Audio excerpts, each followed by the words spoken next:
Hello, Heron. Yes. So yes. Well, I'll start off with my usual question. Do you have any topics? Do you have anything that you want to discuss? Oh, I thought I did. I actually wrote something down, but I have to go find it now. Do you want me to give you a minute? I can give you a minute. No, I don't need a minute because it's just in a document right here. And there it is. Okay, yeah. Okay. Well, actually, I was sort of stunned by that 5,000 figure that you threw out there. What exactly does that mean? That means 5,000 unique IP addresses over the period of a month touching the XML feed.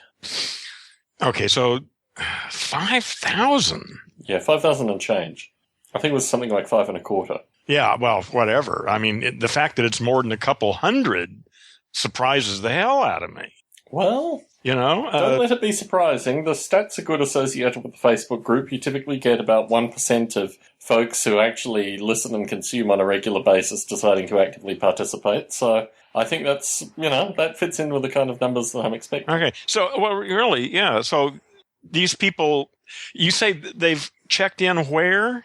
So there's an XML feed that connects to iTunes and various other podcatchers that people implicitly link up to when they subscribe to the podcast through iTunes or through their various XML readers, podcatchers, etc.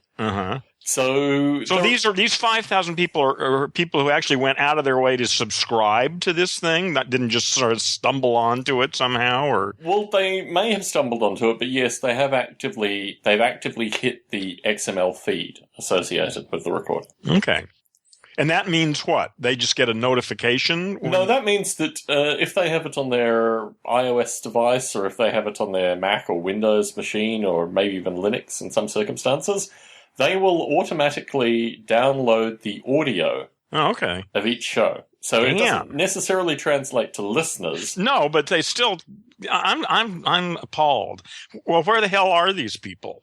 Why aren't you guys coming in here and giving us a hell and asking us questions and shit? Well, it's an interesting phenomena, actually, because, this has been my experience with a variety of things. Model rail radio is a good example, open source software. A wide variety of the things that I do have this kind of fractional percent. The fact there's 1%. But those are so focused, though. We are so all over the goddamn place here that it's just hard for me to imagine. Of course, model railroad people that I've met certainly don't meet my stereotypes of it. But, yes. I'm wondering who the hell is listening to this stuff. It's a good question. It's a valid question, and it's a question that unfortunately we can't really answer. I can get more demographics. I can get more country information and these kind of things, but unfortunately that's about the best I can do. It's pretty anonymous. Yeah. Well, no, but still, that's fascinating. Those numbers are huge, it seems to me. It's in line with all the stuff I've always talking about. We're a small percentage, but that's still a lot of people.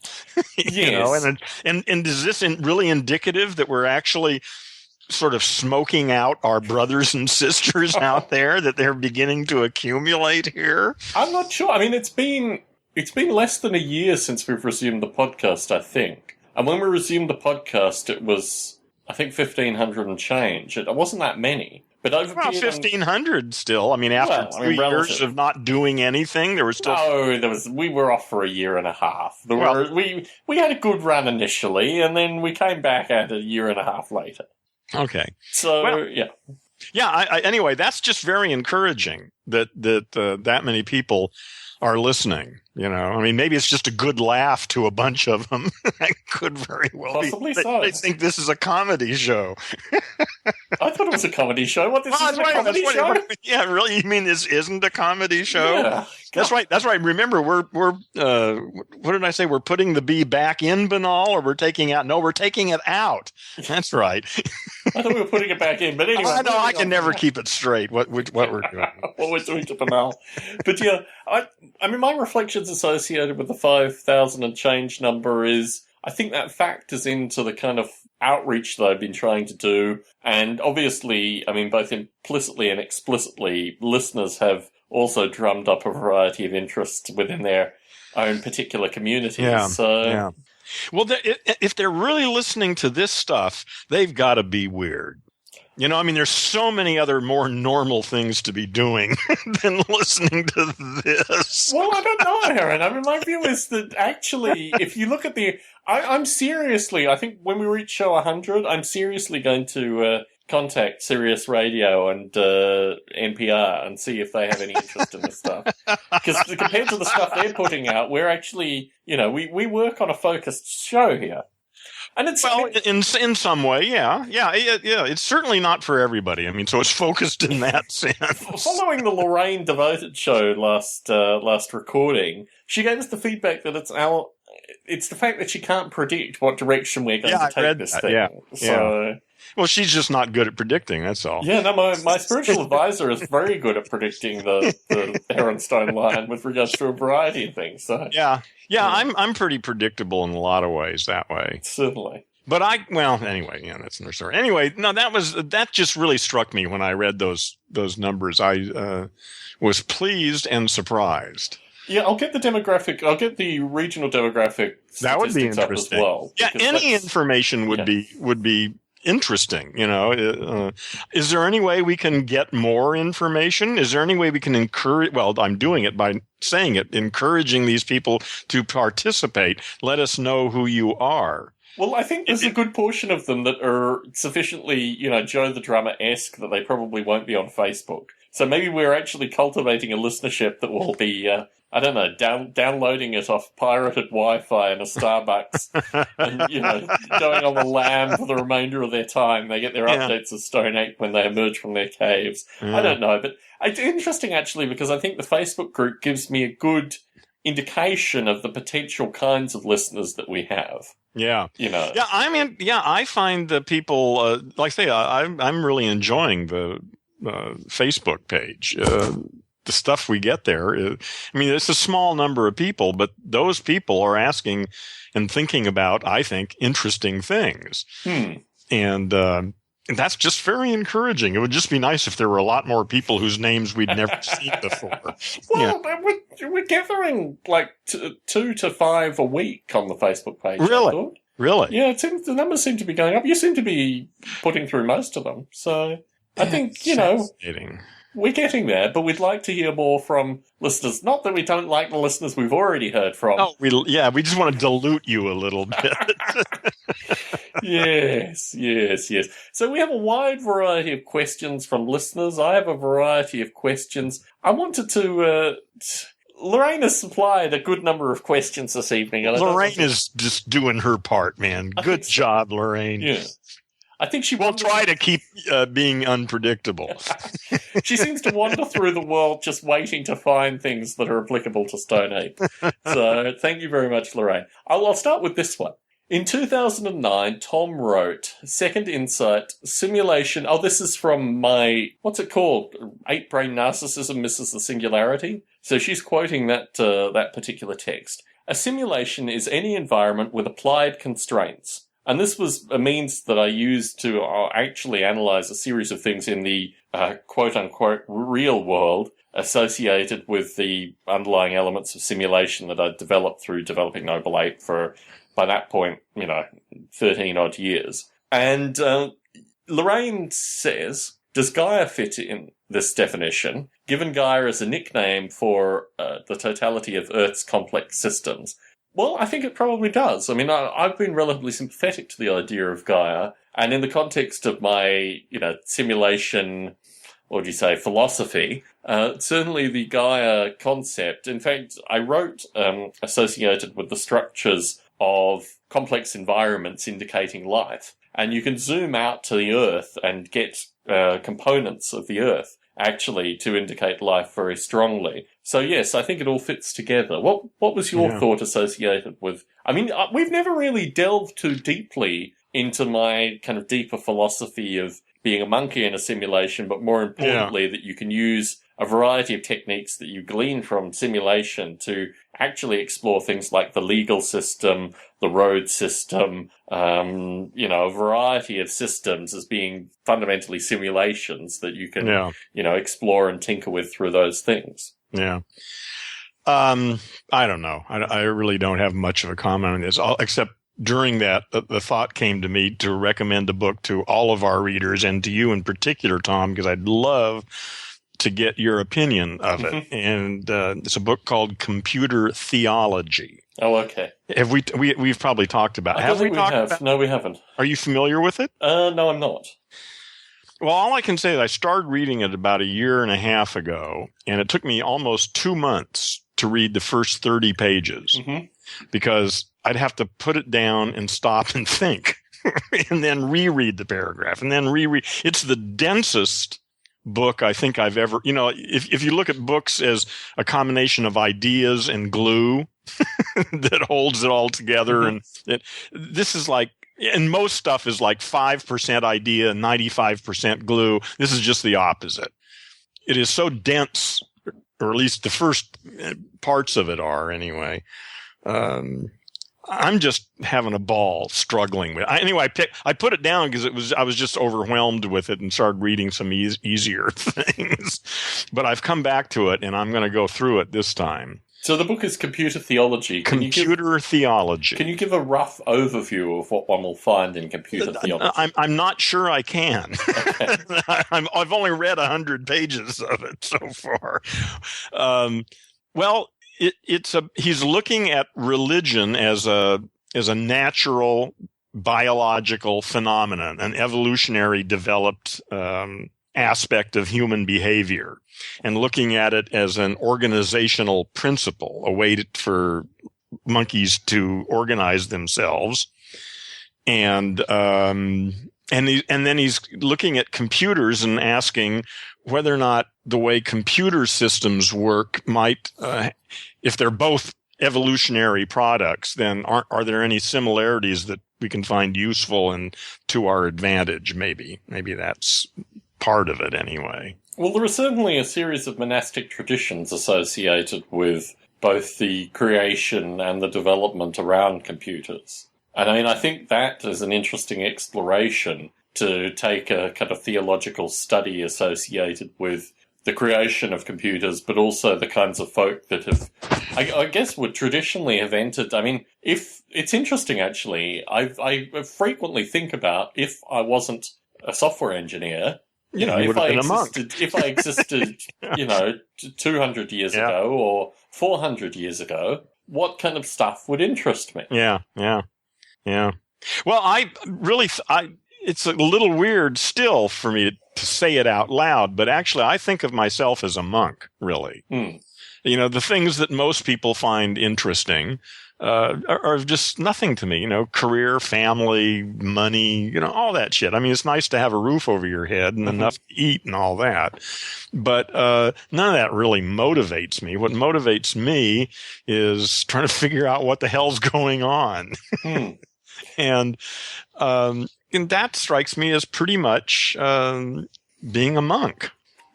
Yeah, it's always interested me, the lack of curiosity that the general public has in what's going on, or at least the perception of that. Yeah. Well, that's what I mean by it. That is the definition of a language monkey. Yeah. Someone who just accepts their programming and never has any reason to question it, or at least, although I suspect most people do, but they find that too scary and therefore repress it. Yes, I mean, the historical relationship with religion as a means of, providing small circular answers to a series of to people who don't problems. Really want to really look too carefully. Religion is wonderful. Yes. So Chris Abbott emailed me through the week. He gave me an appeal, in fact, associated with, could we please cover the impending doom of the army of language monkeys against the few? Yeah. And I reflected on, because I'd given a pretty strong rebuttal to this discussion and the fact that we'd always, I mean, this is a familiar theme through these recordings, but I did want to say a few things in this light. Yeah. The first is, I think, and this is part of the When the Flowers Died narrative as well, that we hold a lot more control, for want of a better term. We being who? The non-language monkey. The people who are trying to think anyway. Yeah. Yeah, right. Okay. Then we would allow ourselves to believe. I mean, this notion that we are fundamentally disempowered by numbers isn't necessarily the case in terms of our ability to, think outside the box. I'm optimistic in the long run. Yeah. The only issue is just how ugly is it going to get until we win? Mm. That's the issue. Well, Chris seems to think that it's going to be a post-apocalyptic bloodbath. Well, that's certainly a possibility. He seems to be extremely concerned in this light that we should all develop strategies now in order to deal with that circumstance. Yeah, well, a lot of people feel that way. I don't. I mean, I'll go down. I don't, if that happened, I'm not prepared for that. And if it happens, I'll get swept away by it.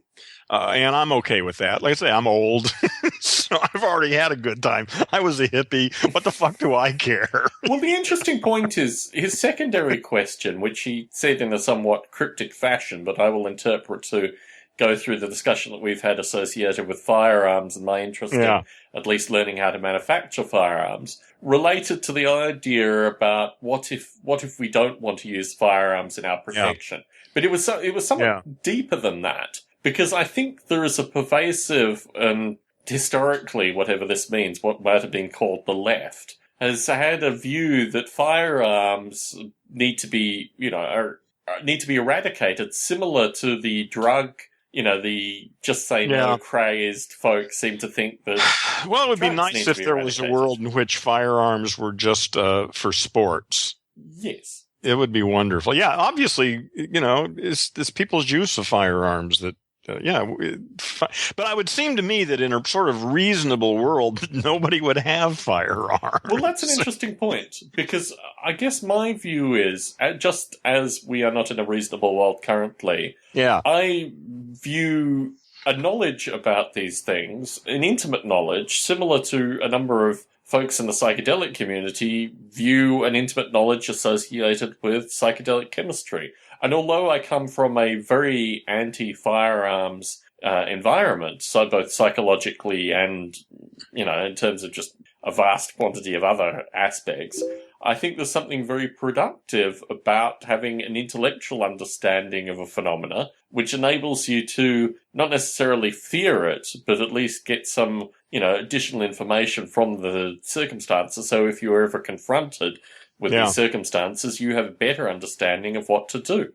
Well, knowledge is knowledge, Yes. Like I say, but in a reasonable world, you wouldn't need to apply certain kinds of knowledge, But it's not an issue that I'm really big about. I've just decided, at least now, I'm not saying it's impossible that I might arm myself at some time. I mean, I have considered buying a gun, but like I say, the idea of shooting it out with a bunch of language monkeys doesn't strike me as the kind of path I want to follow.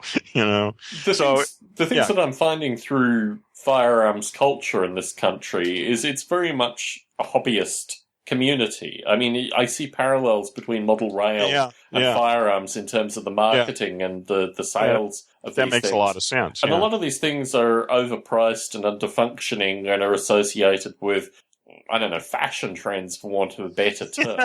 And I think what's interesting through being part of this process, the exploration, is showing me that I can actually carve my own way through this and get the information that I need, but I don't need to leave any, I don't need to engage too much emotion in the process. It's just interesting in terms of an intellectual pursuit. Yeah. But I think, to Chris's original point, we actually have a greater degree of control than one would like to associate with all these circumstances. I mean, your general narrative associated with awareness, that the way that you avoid these circumstances is being relatively aware of your situation, is an interesting one. And I think it's certainly something that I embody as well.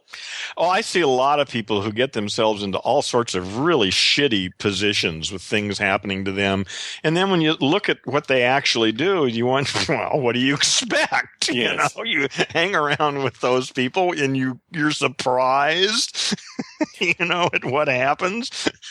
Yes, I found through YouTube a fellow, I guess he's a independent radio personality in Atlanta, called Tommy Sotomayor. He's an African-American commentator who has a very, very negative light of a majority of the African-American, popular culture community.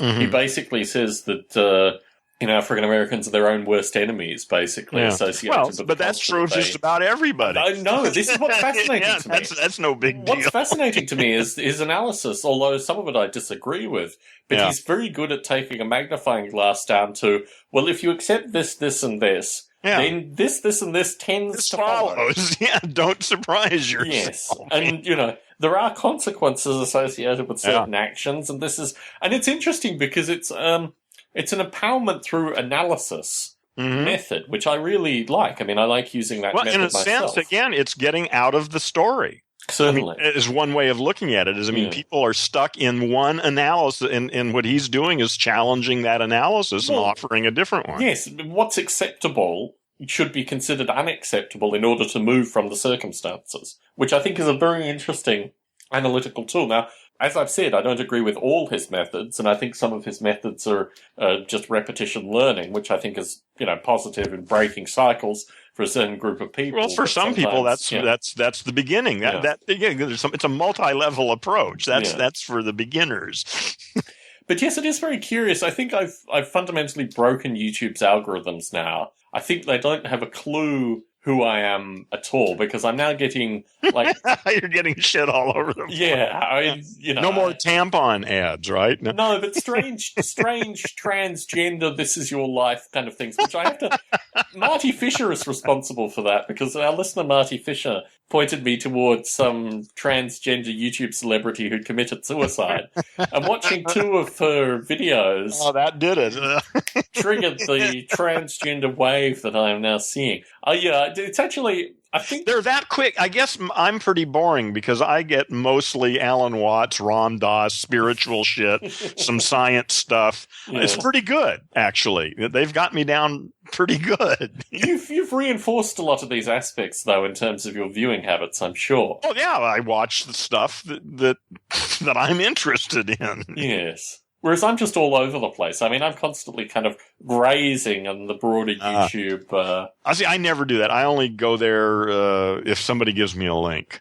Yes. And then I'll go look. I mean, maybe 2 times a year I might just go there and just sort of, I may get an idea and type in a word and see what's out there, but that's rare. That's all I seem to do, aside from when I watch follow-up videos from those original searches. Yeah. Thinking about Rupert Sheldrake's morphogenesis, I'm thinking, if I wanted to believe in something, I really would like to believe that that's true, because since I've devoted myself to this bizarre thing of debugging English and finding a linguistic passage to nirvana, it's really nice to know that even if I die and don't ever achieve anything in particular, that the work wasn't in vain. That just doing it, just thinking the thoughts, reading the material, going through it, writing down the notes, doing what I do, that in fact seems, affects the whole world of thought. And I've read a little bit of Sheldrake. I'm not absolutely convinced, but I'm not disconvinced either that there might be something to it. I'm just curious what your thoughts are on the idea of morphogenetic fields. Well, it's interesting that you mention that, because this was actually going to be a topic that I wanted to discuss this evening in a roundabout way. Yeah. Okay. So last week I tried to talk about a realization that I'd come to that I was halfway through my life, and you completely derailed the conversation with the notion that we'll all live 10,000 years. Yeah. I had nothing to talk about associated with that. Yeah, but halfway through your life. Shit, you're just getting started. Yeah. Okay, go on. Yeah. So I am relatively... How old are you? I'm 37. Okay. Yeah. So I'm relatively solidly of the view that, given certain statistics, I am roughly halfway through my life. That's a fair guess, yeah. And with this in mind... Jesus, where does that put me?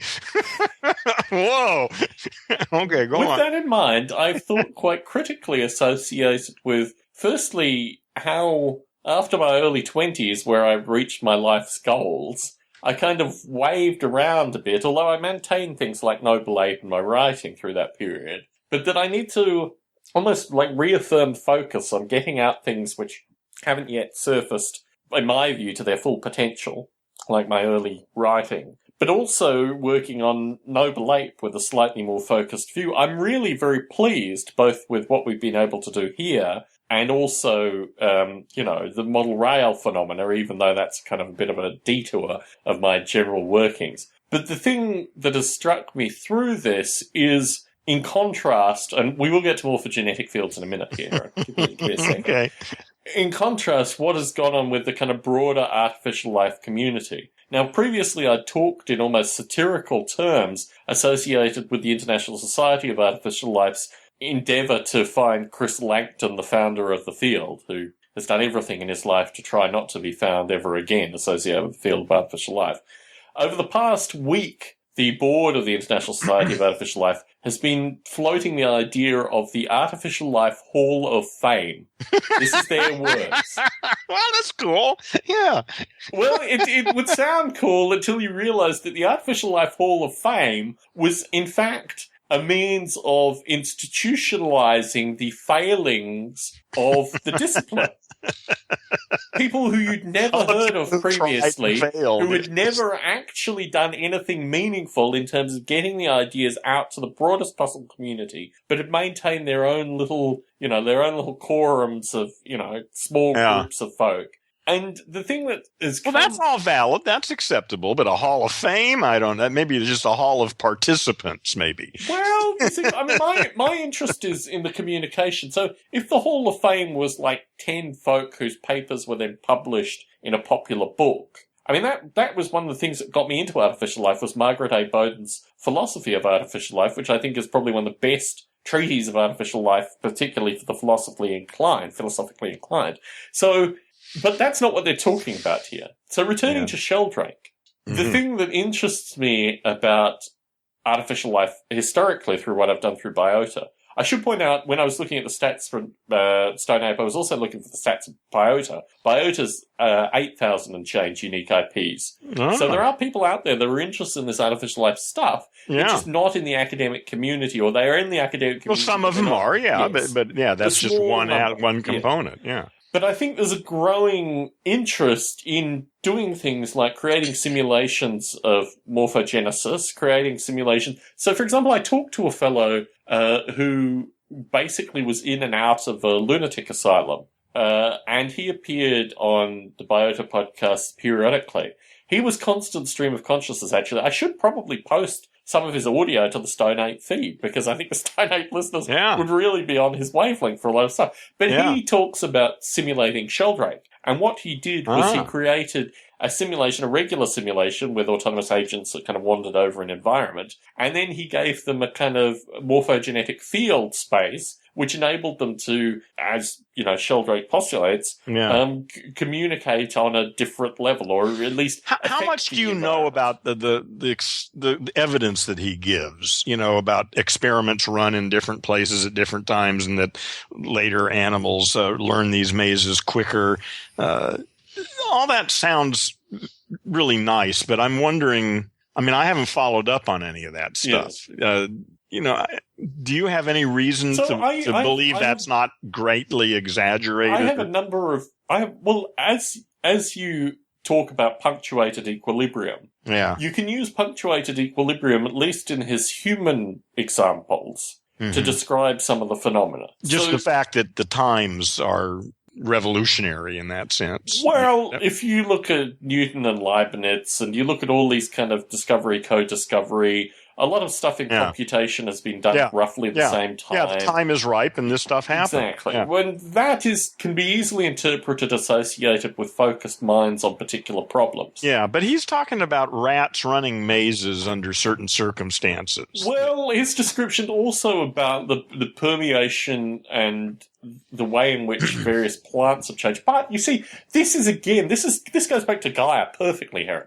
We are stupid because we do not realize the full system nature of the planet. Yeah, right. Yeah, we don't see the planet as a unity in itself. We with its don't own see the dynamics. nature that we are all hit by the same solar radiation. We Yeah. don't see Yeah. all these aspects. In fact, the interesting thing is Lorraine posted a video through the week of two monkeys. Oh, yeah, famous. Yeah, that's a great one. One being Yeah. fed grapes and the other one being fed cucumbers and throwing. The thing that interests me about that is this is exactly the biologist's foible, is that if you change one parameter, you are able to explain a particular phenomena. So when I went to the Artificial Life Conference and I met with biologists, I said, here's the phenomenon with no belief. And they said, oh, it's way too complex. I don't think we can even take the weather simulation. Oh, there's too much complexity. We can't study biology in this kind of environment.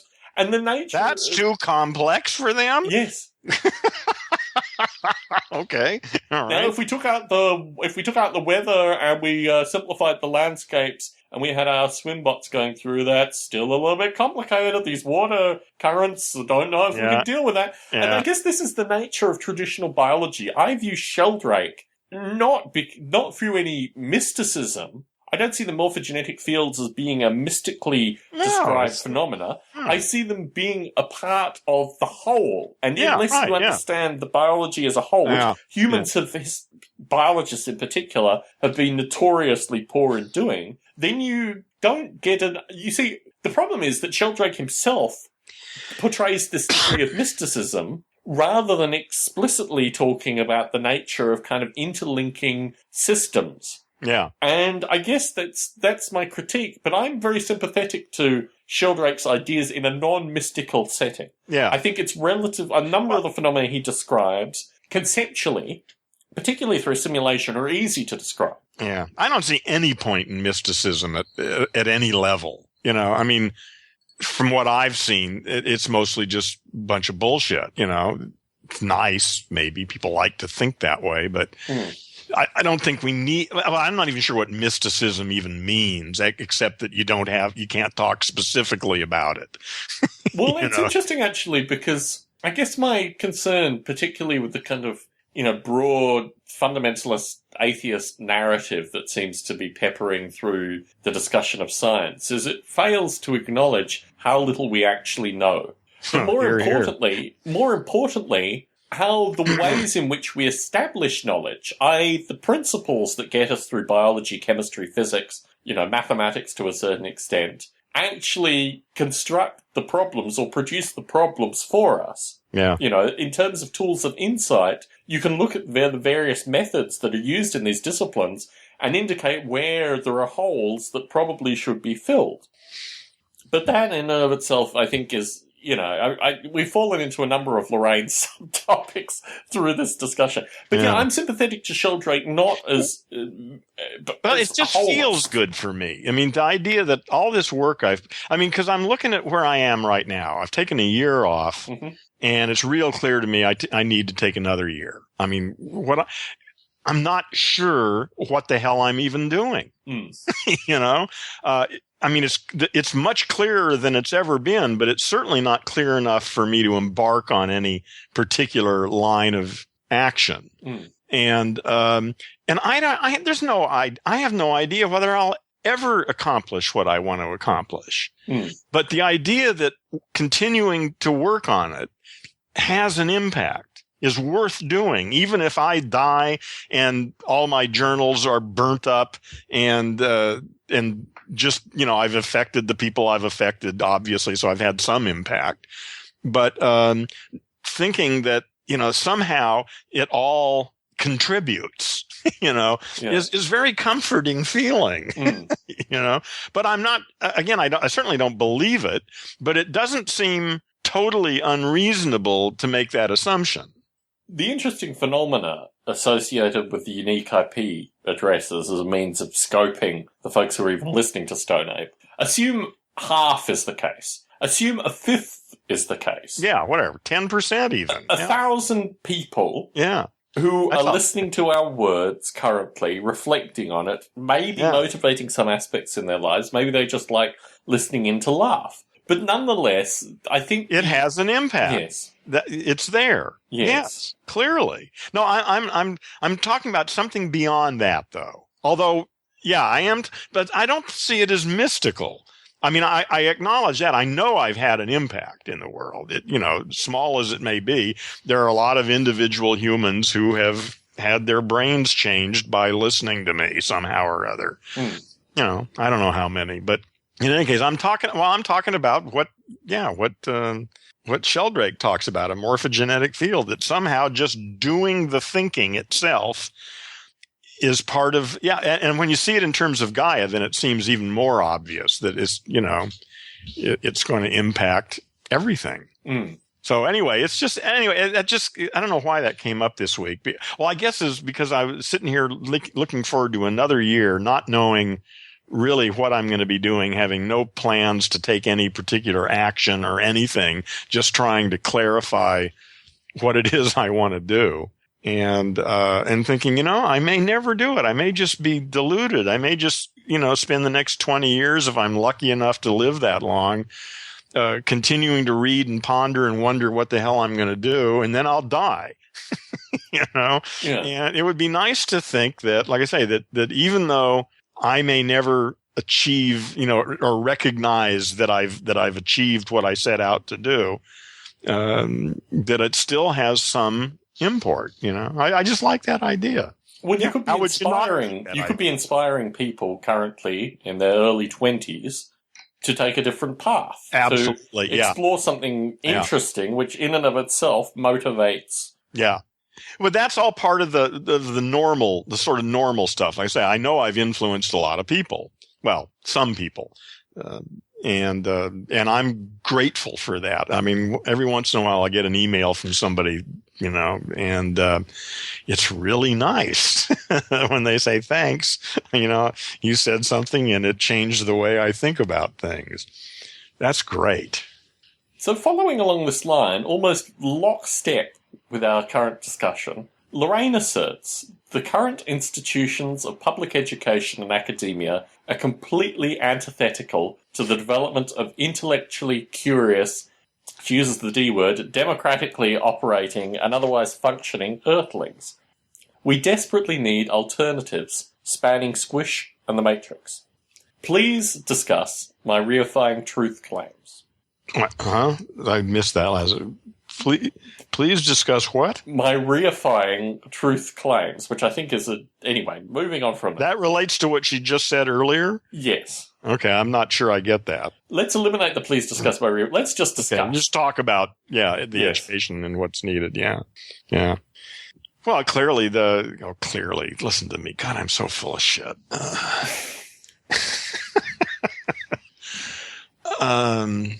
I think it would be great if all the schools just closed down. They just said, we don't have enough money. We're going to close them all. Then everybody would know their kids aren't being educated instead of going around with the illusion that their children are being educated now.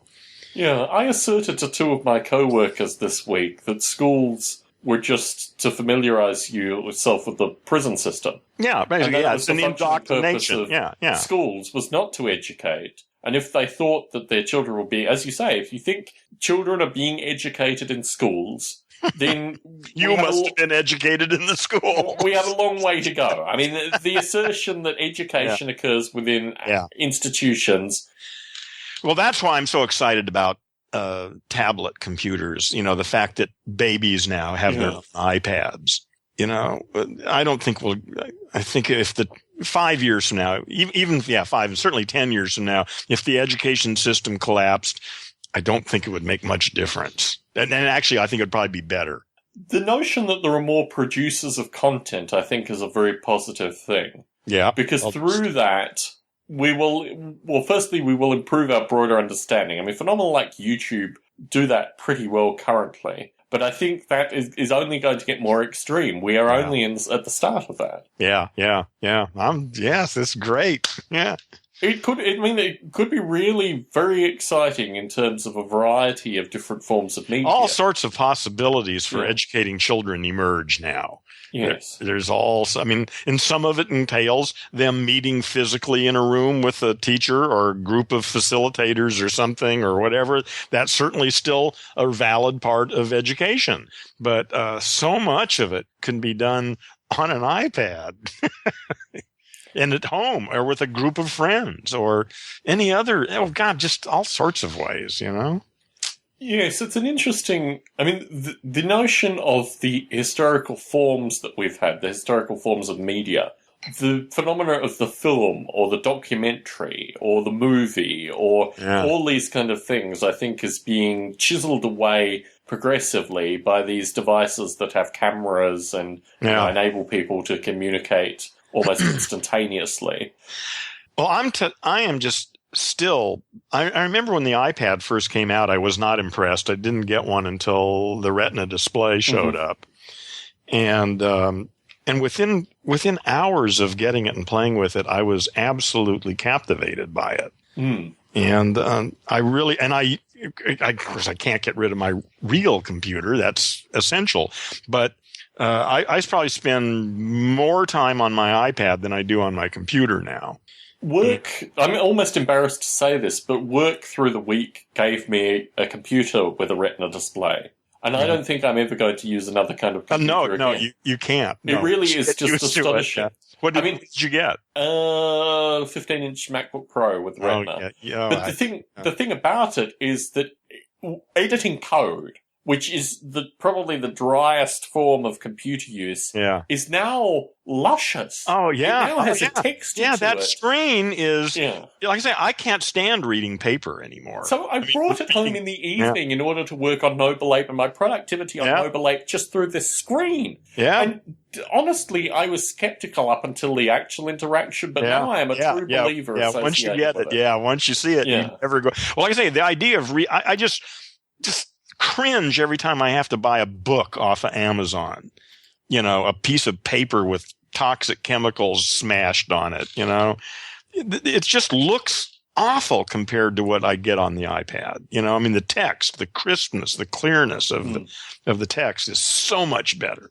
Plus all the other facets of live links and, dictionaries and shit, Yes. God, it's just, yeah, I don't know what that's like on a computer, because I got rid of my laptop. I only have an iMac now. Although someday I imagine I'm going to end up with a Retina display. Yeah, I've always been more laptop-centric. I mean, my means of interacting, particularly because of the programming, but also just the way I operate, is very centered around a laptop. The first computer I ever purchased when I was, 19, was a laptop. I mean, my family had a what was it even called? What was the Mac Classic? The original Mac Classic. Oh, the 128? No, it was the Mac Classic, which was like 1 meg, but it was... Okay, the Mac Plus, you mean? No, they released what they called the Mac Classic. Okay, was that still the original form, though? It was the original form, yes. Okay, all right. Yeah, and anyway, but the first computers I used regularly that I owned and could move around were 13-inch... what became, I guess, the MacBook Pro. Yeah.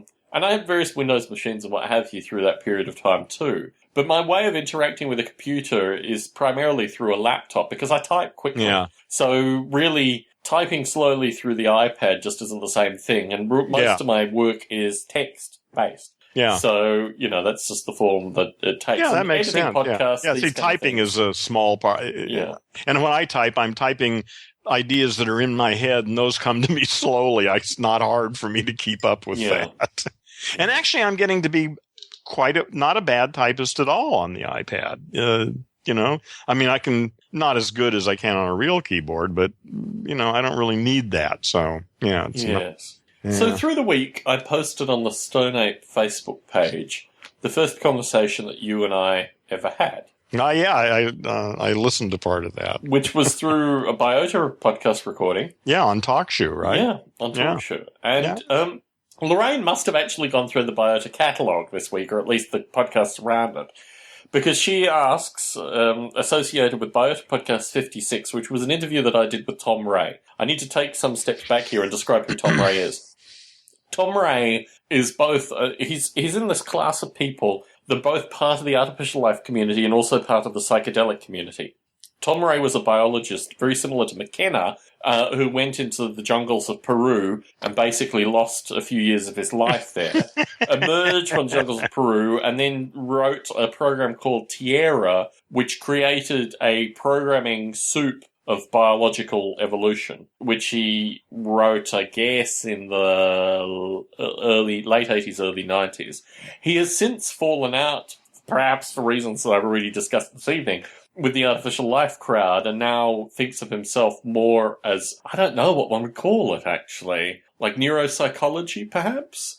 But the interesting thing is he and I wrote together in a book about maybe 2 years ago, and his writing was almost unintelligible. In fact, I was one of the critical readers of his work. And I actually was in the, don't publish camp associated with a large part of it. He started talking about a series of things associated with neurochemistry, and then he just started quoting the Doors, and then he just started quoting, like, it was really very disjointed, and actually I thought could be cut in half or even thirds quite comfortably, and really the first third was what I thought was useful for publication. He was finally published in the work. I've never actually gone back, aside from acknowledging that he got into the book, and read his section to remind myself of whether it contained the Doors still, even after my critical comments. Anyway, so he's an interesting character in both the kind of artificial life and the psychedelic community. And anyway, Lorraine writes, Tom Ray insists the affective domain is the core of our being. What are the implications for artificial life? Tom's apes are programmed to fear and desire. They are emotional beings. What is an appropriate ethical relationship to artificial life that feels? How did the gossip come about, and what do you think it means? Is the socialization a direct result of the feelings? Heron, do you think higher emotional competence emerges organically as we are reprogramming our language machines? I think more of that was addressed to you. I know, but why don't we finish with yours? Do you think higher emotional competence emerges organically as we reprogram our language machines? Yes, I do. I hope. Let's just say I'm operating on that assumption, and I have no way of knowing whether it's really true or not. But it doesn't seem unreasonable anyway to assume that if people were not identified with the story in their head and were able to stand back from it and reevaluate it, that would in fact change their emotional responses to everything. Yes, I think it will. And just how, I'm not sure. So to answer the first part that Lorraine asks, it was very interesting to actually have the chance to talk to Tom Ray, because he was certainly someone who I thought should, or certainly the things that had gotten him out of the artificial life community, I think ultimately would motivate me to leave the artificial life community if I cared about them sufficiently. So my aim in reaching out to Tom in that interview was to have an opportunity to jam with him in some, low-level sense, particularly associated with his, new simulated neurochemical approach. The interesting thing about Noble Ape is that it originally existed associated with this kind of fear and desire, interacting together and working into the ape's movements and these kind of things. But it's become a much higher order simulation through the work of Bob Mottram primarily. The thing that I'm tinkering with currently is actually how to simplify that to a greater extent. A lot of Bob Mottram's code was very much associated, I guess, with his kind of robotic exploration. And I think from that, I'm finding generalizations, general simplifications, which make the simulation, firstly, a lot more readable, which is always an important point if you're bringing in people from the open source community and, biologists who are interested in tinkering with computers, that you have something that's readable, but also something that is easier for contemporary computing to optimize and run with, which I think is a longer project. The ethical question I've thrown out to a number of folk. We now actually have Andy, the fellow who ran Noble Ape for, tens of thousands of simulated years, listening to Stone Ape and on the Stone Ape Facebook group, so it's wonderful to have Andy there. I think of Noble Ape more as, I don't know, I'm sufficiently removed from it as users see it. It's an interesting relationship that the users have with the simulation. You're God. I'm not. The users are God. I'm the meta. You're the God. No, yeah, I don't even know how to describe my relationship.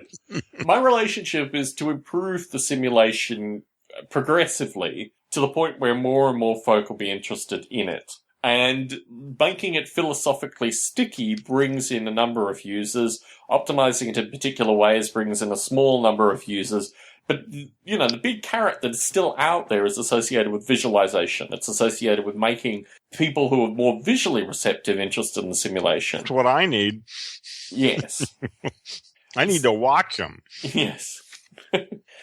So the notion of gossip actually is interesting. Lorraine asks, how does gossip come about? And what do I think it means? Well, I think of language and genetics and a lot of these things in terms, almost, I guess, in terms of information theory. I mean, to quote my, sometimes perceived nemesis, Chris Adami, if you start looking at these things in terms of information theory, you have a better understanding of what's going on here. The nature of gossip and communication is really critical because it's a kind of sexification of communication for a start, but also if you think of ideas or words or things that exist almost like organisms in and of themselves. I mean, the stone ape is a phenomenon in that regard. Yeah. The nature that you get these things and they propagate almost like a virus through a system is an important phenomenon. Language is like that. What will assist language to propagate is, gossip. It makes it interesting. And it works very well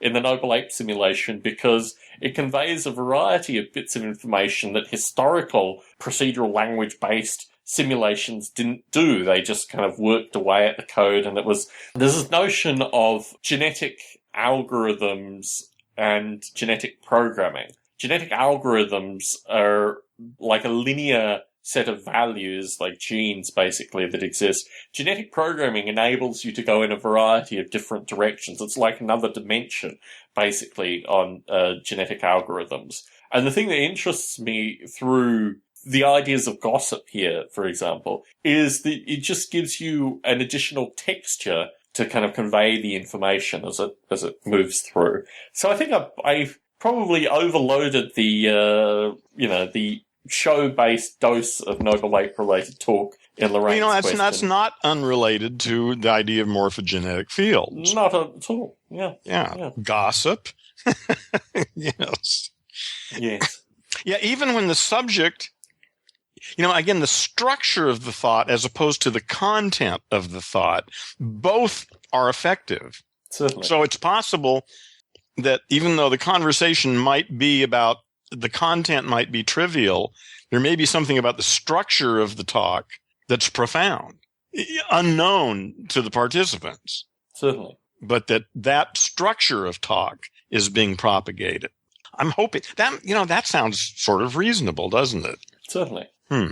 Okay. I'm going to take a Marie Camacho question and rephrase it to make it slightly more interesting for the general discussion. I'll ask Marie's original question, then I'll rephrase it. Good. I think that's fair. How is cultural ideology linked to its architecture? And I will rephrase it. Okay. Wait a minute. I want to just think about that. How is what? Cultural ideology linked to its architecture. Okay. Of course, that's the thing where you really need to sit down with somebody and get the question. I mean, because that question really can't be asked in that few words. Well, let me rephrase it. Okay. So, given the sacred Stone Ape documents, including the journals of Heron, are taken on and embody the new civilization soon to come after both of our untimely demises, what will the buildings look like? You've already answered this question. There's already documents. I've given in the that journals. some thought. Yeah, sure. Yes. I'm amazed that that's how you interpret her question. Read her question again. How is cultural ideology linked to its architecture? Oh, okay. I was thinking the architecture of thought itself, like grammar. So I was thinking totally different. No. Yeah, I've already pretty much come up with solutions that make sense to me on that. Well, I mean, that doesn't really answer the question that I phrased. Let me explore this. The thing that interests me about building, particularly what you see in California and Nevada versus my experiences in Australia versus what I hear about in New England, is that I've always been interested, and maybe this is a model rail radio thing, but I've always been interested in basements. and environments that have cultivated basements.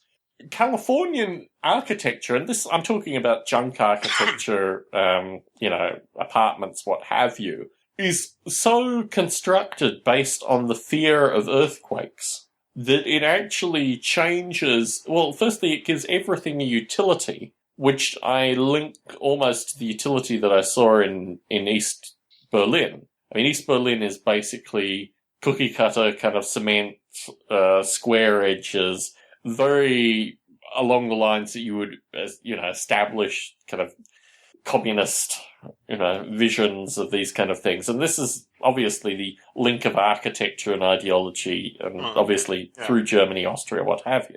But given the option of cultivating an architecture based on an independent ideology, I've experienced this actually. I mean, through the writing, what is now referred to as the jungle, through the Field of Chaos writing, people built structures without any planning, without any. And you see this also if are you familiar with the small house movement, Heron? Yeah, vaguely. I mean, I'm not, but I am aware of it, yes. Yeah, I mean, the small house movement is probably the closest thing in the US that you can get to this kind of architecture in terms of. Yeah. In terms That's of not a U.S. phenomenon much. That's a world phenomenon. Well, the California small... It's interesting, actually, because I bought 3 books on small houses recently. I've been a long-time subscriber to Small Houses YouTube channels and gotten various building ideas through that. That's such a great idea. God, what a great world, man, with YouTube especially, for all the small house people. Yeah. I mean, there must be a lot of them all over the planet, too. Oh, yeah. But what you see in California, particularly associated with wooden structures, and you get this in Colorado and New York State and all these kind of things. But yeah, it is an interesting phenomenon that architecture is changing based on ideology. Yeah. Some of these small houses look phenomenally cozy, actually. They look really livable. I live quite nicely in 300 square feet. Yeah. That's... It's really, I mean, it would be nice to have more. Like, I could certainly use it, but I don't feel constrained. I mean, most times you're in a room. I mean, most people are in a room most of the time. Yeah. And if they're in their bedroom, well, again, a 15 by 20 foot room is a pretty good sized room. Yeah. So it doesn't bother me at all, but it would be nice to have more.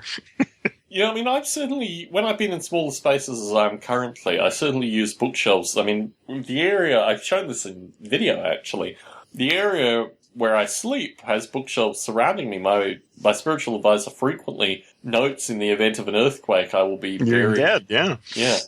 Yeah. But I must have, when I was about 15 or 16, read accounts, and these were both written and pictorial accounts of Muscovites, people that lived in Moscow. And they had a similar space, but they had, 3 or 4 or 5. Oh, people. I know. Well, look, talk to some Chinese. Yeah, Hong Kong. Yeah. Man. Yeah. Yeah, it's amazing what people can tolerate and thrive on in some ways. It'd be interesting if you could do cross-cultural studies and, somehow weed that out and find out what it does to people to be that crammed together instead of having some space to spread out and privacy. Well, I mean, thanks to air travel, people actually migrate to different places. It's not that everyone is flooding to the US to have large tract, suburban houses. No, it's going the other way too. Yes, that's right. Yes. Yeah. In starting Marie's question, I think what's interesting me currently is Read me that question again, because in the beginning, I was taking it in a totally different... I wasn't thinking of physical architecture. Read the question again. I'd really appreciate that. How is cultural ideology linked to its architecture? Okay, yeah. Okay, yeah, that's a good question. Are you done with your analysis, or... I have a few more thoughts, but if you want to throw some out there... Well, I'm... because I have spent a lot of time thinking about this, but... I hadn't been thinking about the fact that I was thinking about it. So bringing up this question, all of a sudden I'm reviewing all the drawings I did and the thoughts I've had in this whole idea of the political idea of city-states, of the end of countries, but the beginning of the era of city-states. And that the architecture, what's the architecture in this place going to look like if it's maximally efficient so that we don't have to work? And so, yeah, I mean, I've certainly got lots of ideas. I'm probably, this isn't the place to go into the details of those things, but I don't think it's going to be hit and miss. I think if we want to live, like I say, well, again, it depends on your idea of paradise. My idea of paradise involves me not having, or of me being free 11 months a year to do any goddamn thing I want with no constraints. Okay. In order to do something like that, like I say, it's going to require, I suspect, some degree of organization. and the architecture is going to reflect that. It's going to be efficient. It means Paolo Soleri had this great analogy about an animal that is so poorly designed that basically all it can do is somehow get enough sustenance to support itself so that it can go on getting enough sustenance to support itself, as opposed to an organism that's got so much excess energy that it can play volleyball. Yes. And I want to play volleyball. And that means we're going to have to get our shit together. At least that seems reasonable to me. We're going to have to get unified spiritually, intellectually, on enough levels so that we can work together and create a structure that frees us most of the time, except for the time when we're working. Yes. The interesting phenomenon that I find through the small house movement is that I guess my dream aspect of that is to find a piece of land within good walking distance from a railway station somewhere in the world, and from that construct a small house that still mysteriously has an internet connection. Yes, of course. That's absolutely necessary. That enables people to come and visit. Probably solar will do it. Yes, without question. And also the ability to have guests periodically, but not to be overwhelmed by guests, but just to continue to function as I have, without the needs of... Do you need to own it, or what if there were just places you could just go inhabit for as long as you wanted? Look, people have offered that, but they've never really been meaningful offerings. I do wonder... No, I'm not talking about people offering. I'm just saying how much of that, how important is the idea of ownership as opposed to just the ability to do all of those things? Unfortunately, my answer is informed by my experience in this. Okay, all right. But imagine that we didn't have those constraints. Imagine you lived on a planet of enlightened people. I could foresee... I mean, there has been potential through my life. I thought about this when I was with Wozniak, to exist as like a technical muse. In fact, Wozniak offered me one of his, mansions to live in for a period of time.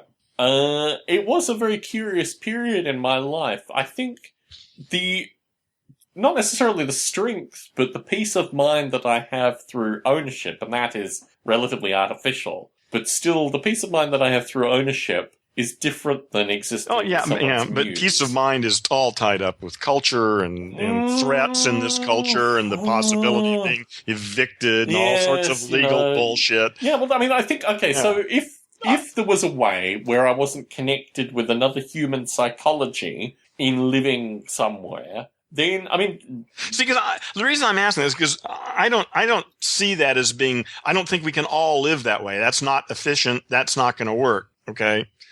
But some of us, a small number of us, could live that way some of the time. And if we actually could figure out who and why wants to, then we could arrange for there to be exactly what you want in the most incredible places, anywhere you want. And that we could actually construct it, and then when you're done with it, we'll just deconstruct it and bring it back. Or someone else could move in. I mean, whatever. It doesn't make any difference. Yeah, that's what I'm saying. Is that it could be flown out. And I mean, since it's small, you could just fly it out and plop it down. It could be a self-standing unit that does everything you need. You know. Yeah, I mean, part of the small house movement is also the transportable house movement. Yeah. In large part, you just fly it out. That'd be great. Well, in large part because of building regulations, and if you have a non-permanent structure, you can do a lot more with it. Get away with a lot of stuff. Yeah, look, I'd be sympathetic to that. I mean, certainly, the only problem is that you still, if it was possible to not have to deal with someone else's psychology through this environment, I mean, I think that would be the dream. Well, again, remember, I told you that we're not dealing with language monkeys here.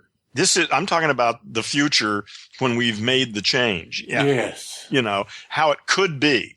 Yeah, Getting there is problematic. I agree. Yeah, I'm talking about in the meantime. Right. Well, and I have no quarrel with that. You're right. There are all sorts of obstacles and problems. But again, I don't think that they preclude the possibility of actually getting there. It just means that's what we have to deal with. But again, while we're changing the game by articulating the game. Yes. So, that's just my optimism, I guess. I really do think paradise is possible. Well, I think you can get close. Close enough. Close enough. I'll take close enough. Yeah. That'll do. Yes. So today I was online reading Google News and I came across an account of a 15-year-old girl who had run away, disappeared, who then sent her family a letter a week afterwards. Through the postal service, it took 13 days to actually arrive there. But no account was given of what was in the letter, although in order to post the letter, you need a series of things to occur. And I went back to a time when I was 15, and actually 17 as well. Through that period of time in my life, I frequently thought about and actually had the means to run away. I had places where I could go and live. I knew people who lived off the grid who were sympathetic to me, and I could have survived quite comfortably in these environments. And funnily enough, my spiritual advisor actually did run away when she was 15. And it is an interesting phenomena that the assertion that whenever a child leaves, or whenever a teenager in these circumstances leave, it's always something where... And the police came out and said... out to the girl, you are better to come home, you would be better to live with your family. Well, wait a minute. Did they know that, did they think she was abducted or that she just ran away? Was there any... they didn't reveal how did they any classify aspect. That? They didn't describe any aspect of what was written in the letter because... No, I'm not talking about that. I mean, up until that time, she is just a missing person. Whoever, right? I mean, nobody knew she ran away. She just disappeared. So how did the police, was this an open case of a missing person? It's an interesting question, actually. When I was, how old was I? I would have been about 15. My friend did actually run away. He disappeared. He was gone for a period of about 6 months. And it was an interesting phenomenon because it breaks. I mean, so nobody knew whether he'd been abducted by some molester. So here's the interesting thing that happened through that. We saw him on television briefly. His family had been he'd prepped his family for the concept that he might run away, and his family by this point was so exhausted by him that they really didn't care. They were kind of glad that he was gone. Yeah. For us, I mean, from my mother and I, we found this whole thing really very, very strange. He did come back. He did turn up again after 6 months with a buddy with him. And it was clear that he'd survived quite comfortably living in squats and then living with other folk and doing a variety of things. It was certainly a big adventure for him. Yeah. But it interested me, this notion that, I mean, a female child probably has additional kind of contextual baggage associated with disappearance. But the thing that struck me through the media accounts was there was no account of her home life. Yeah. Well, but I mean, just generally speaking, if somebody just ends up missing, I had thought that they just assumed it was an abduction. Well, this is interesting. Because this is the notion of the child as being a valuable commodity that will be stolen away from the parents. Well, no, I'm just curious if that's, there must be some sort of standard procedure for police departments. This is interesting here because again, when I reflect on when I was 15, but more importantly, when I was 17 and actively considered disappearing, these were times where I was clearly not fully baked. I wasn't fully developed as an intellectual like you are now. Huh? Well, no, not even like that. But at the same point, the difficulties, the reasons that I wanted to leave were real reasons. They were not reasons that were trivial in any way, shape, or form. Yeah, and the assertion by contemporary society that obviously, oh yes, these children are abducted, because no one would exist with an abusive home life. There would be no excuse why anyone would want to leave the wonderful environment that America been created for them. Christian America? Exactly, no way. This whole narrative I found, and it struck me because I hadn't questioned it. I hadn't even thought about it deeply. Yeah. No, that's an interesting point. Neither did I. Until I reflected on this notion that we always just got fed up and left. Yeah, we always assume sexual predators, something sinister going on. Why can't it just be that they're just sick of They their just home woke life? up and said, fuck you, man. I mean, maybe they Get have sexual out of predators in their homes. You know? Or they might have just been being raised by a bunch of fucking Americans. Yeah. You know? No, it really changed. Well, the question then is, yes, that's an interesting idea. Although of course, I don't know because I haven't really looked at it, but it seems that at least the ones I become aware of are abductions. Yes. So obviously but yeah, the question is, how many runaways are there? That's an interesting. There's a stunning number. I think it's something like 250,000 a year. It's in like the US 1% or what? In the US. 250,000 runaways between the ages of what? I wonder. I don't know, but it's a substantial number, and yes, and we're talking like under 18. Under 18, yes. Okay. Now, obviously, and most of as those young as what? I mean, in these statistics, I mean, are there 12-year-olds? Yeah, I would imagine so. Yeah. But the interesting phenomena is that this isn't talked about. It's a bit like we've talked about the kind of mass-killing murder statistics. Since I've started thinking about that, I've actually encountered, through reading, through media, through what have you, a variety of mass killings that aren't in fact documented in the mass killing statistics. It almost makes me really suspicious associated with anything that's kind of formally presented to me through the media associated with these things. But associated with runaways, it's a very interesting phenomena that we are, as you say, programmed to assume all this kind of sinister motivation associated I love it, man. with. Because it's certainly been my assumption. I mean, you tell me someone disappeared, and I think, well, they got abducted. You know? And it really doesn't enter my mind. Well, maybe they just got fed up with their asshole parents and left. Yeah. Yeah. I mean, because what the narrative does is it disempowers the person who is escaping. It makes them a commodity that is being it's just another stupid unconscious assumption that's held to be true without examining it, which is what I've been doing until now. So thank you, Tom, for awakening me to that. So I was talking about this evening with my another child advisor. Liberated. With my spiritual advisor associated with her experience running away. Yeah. She found some 19-year-old guy who probably wasn't the right person, as she acknowledges now. Yeah, wasn't the right person to run away. There, though. Got her out of there. Yeah. But her sister, with her father, actually found her and tracked her down. And I just thought, because there's a constant ongoing narrative associated. How old was she when she did this? 15. Okay, yeah. Same age as this other girl in the media. And I know for a fact, because I still spend time with my in-laws, that there are very good reasons for her to run away. There were very good reasons for her to run away. Yeah. I don't know how most people who are parents should be, put in jail for what they do. Yeah. Yeah, I agree completely. Yeah, it's amazing that there aren't more kids who kill their parents or at least leave. Yeah. Well, it shows you how effective they are at dumbing down their kids before they wake up. Well, it's interesting because the whole media phenomena is associated with describing these creatures as inanimate, unintellectual objects that are just ripped out. Lifted off the street into the back of a van. Yeah. And, I just downloaded a movie called 3096. Uh-huh. Are you familiar with that? No, I'm not. It was about this girl in Germany who was abducted at the age of 8 or something and was held captive for almost 10 years, a little over 8.5 years. Yeah, it's a famous case in Europe anyway. Certainly. Yeah, anyway, they've made a movie about it. And now, why am I telling you that? What does that have to do with it? Well, that's just the media reaffirming that. This is. So for folks listening to this in 2030, in the week of this recording, Nelson Mandela passed away. Ah, yes.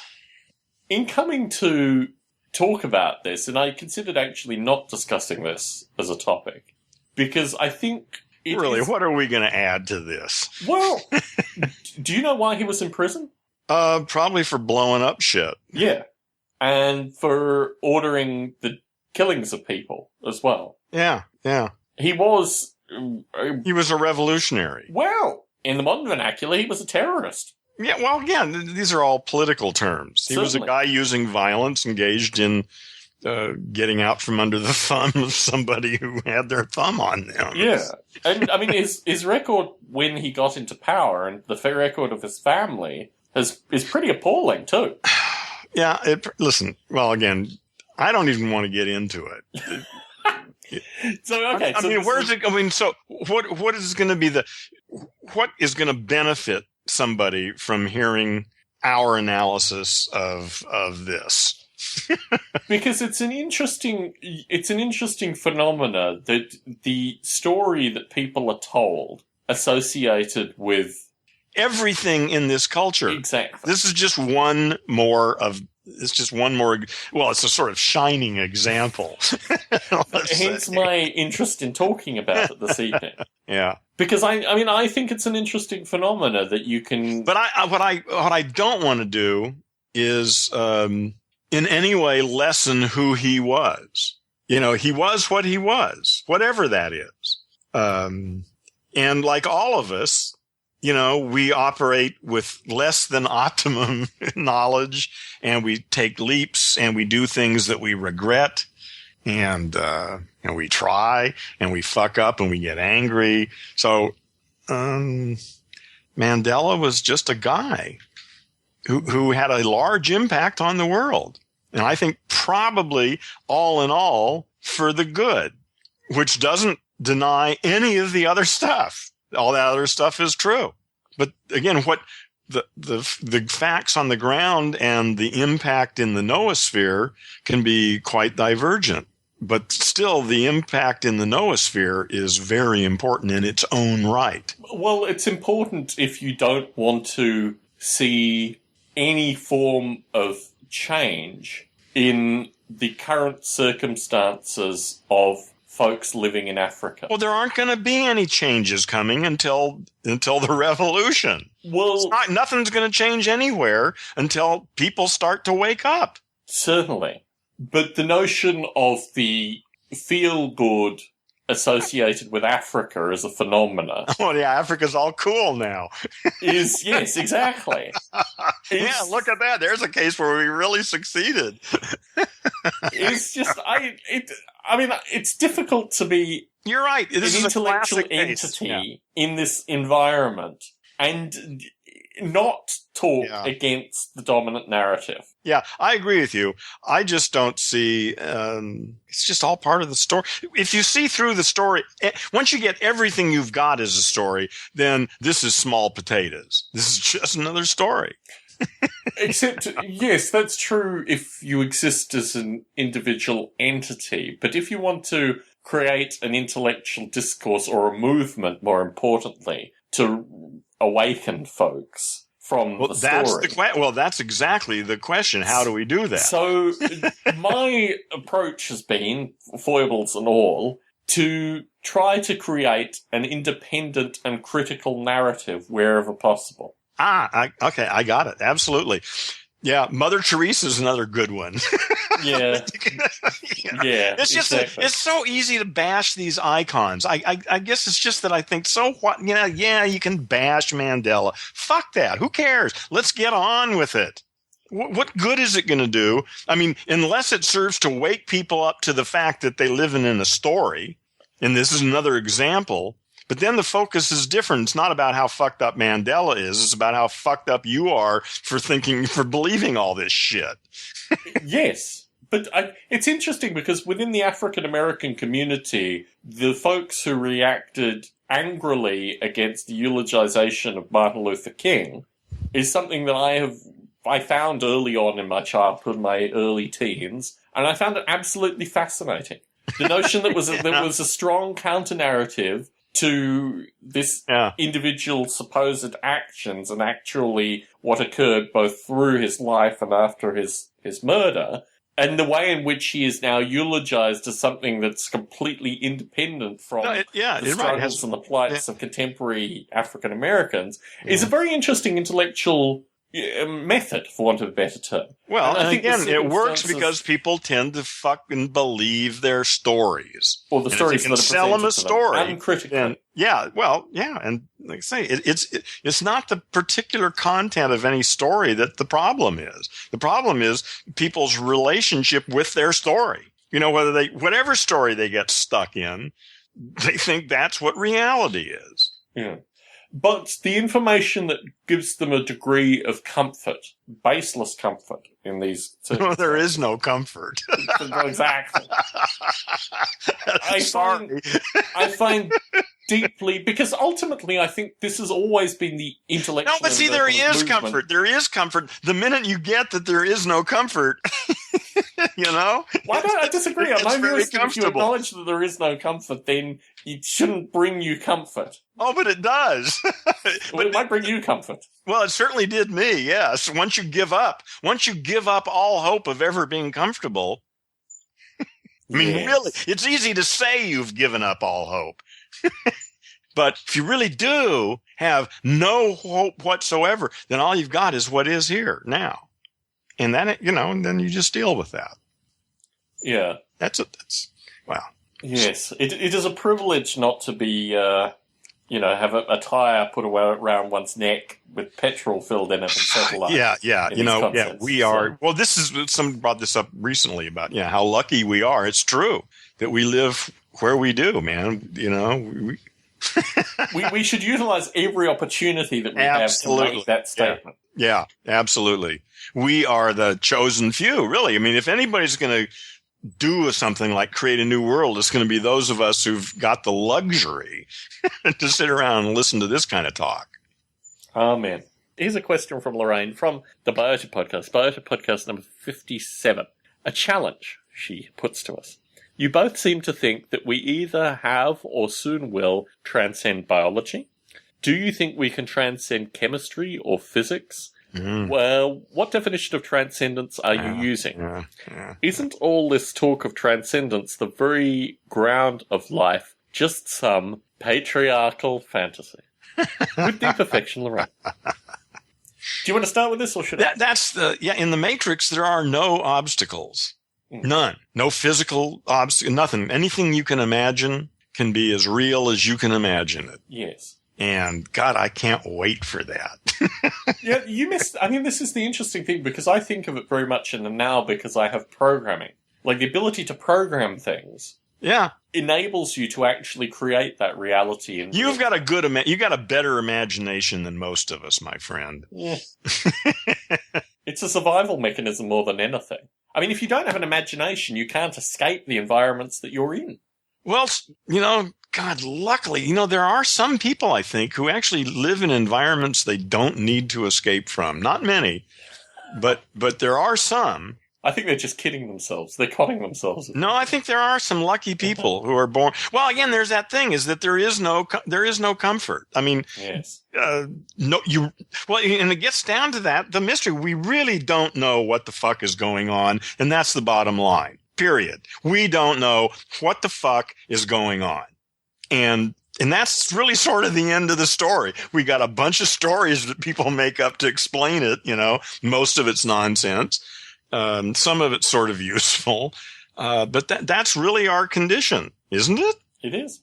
Well, shit, if you can accept that, then you're a brave soul. Well, it's interesting, actually, that Lorraine has kind of fallen into the concept that when people use the terms like transcend biology, they're not actually subtly saying and chemistry and physics as well. I mean, I think transcend biology is really a term to describe transcending our environment. All of it. Total. Yeah. Chemistry. Yeah, chemistry and physics. Yeah, she's just being more specific. Yeah. But right. Yeah.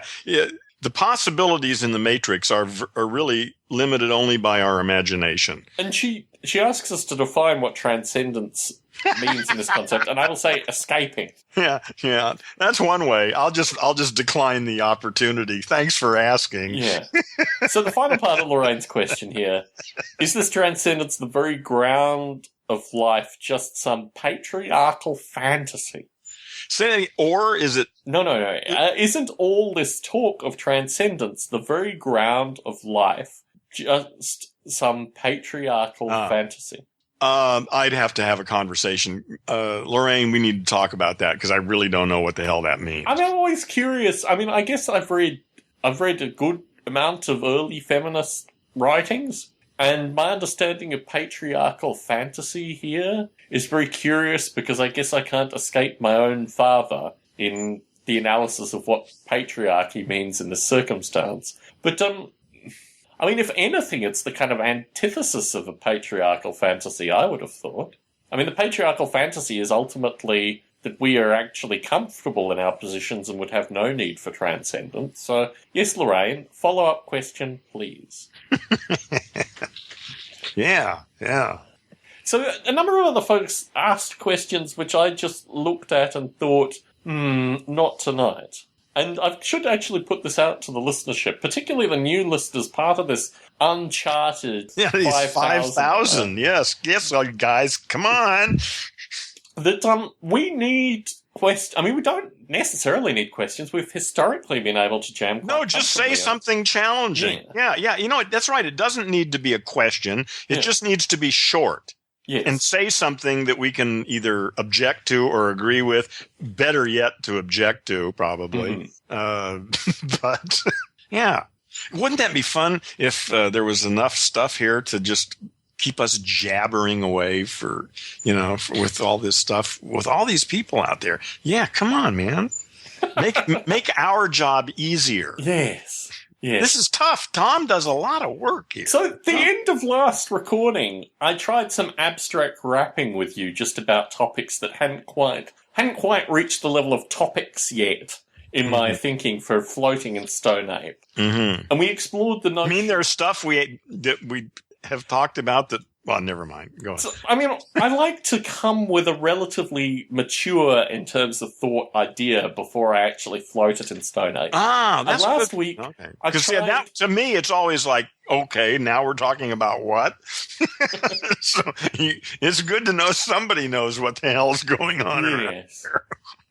Yes. But I guess I have a variety of topics that I kind of percolate or simmer, for want of a better term, until the stock has reached the relevant flavour for a Stone Ape recording. That's right. It makes sense. Yeah. I had an experience last week, and we made an offer on a house, and then our real estate agent actually cut a separate deal with the seller's lender, which was a curious phenomenon of itself. And it spun me on the spot because we now have to fire our real estate agent and find a new real estate agent because she'd done this deal with the seller's lender. And in the emotion following that, I went to my bookshelf and created a donation box, a substantial donation box of about a third of the bookshelf worth of books. I had this emotion associated with the fact that I was being suffocated with my own possessions. And if we were going to live in this environment for any longer, that I had to have a finer grain of the books that I owned versus the books that I discarded. And it was actually really quite a liberating emotion because firstly, it acknowledged that we wouldn't get into this bind with this house that was by this, 2-lane roadway. We had escaped from that environment. But more importantly, the thing that was important to me was my freedom and my ability to move at a moment's notice. And that was also being confined by this experience. One of these topics that I would have thought about and probably matured in prior Stone Apes, but I wanted to throw out there as a kind of emotional thing. Any points? I mean, you've gone through periods where you've gotten rid of your books. But have you done that in an instantaneous emotion? Or have you just looked around and thought, why the hell do I have these books? And then periodically removed them from your environment? No, it was all done at once. Yeah. During a move. Yeah. I just looked at all that and I realized, those are all really important, but I'm not going to read them again. And I'm going to have to move all this shit over to the next place and put them all back on the shelf. And I'm just carrying these things around, So I boxed them up, took them over to the library and said, here you go.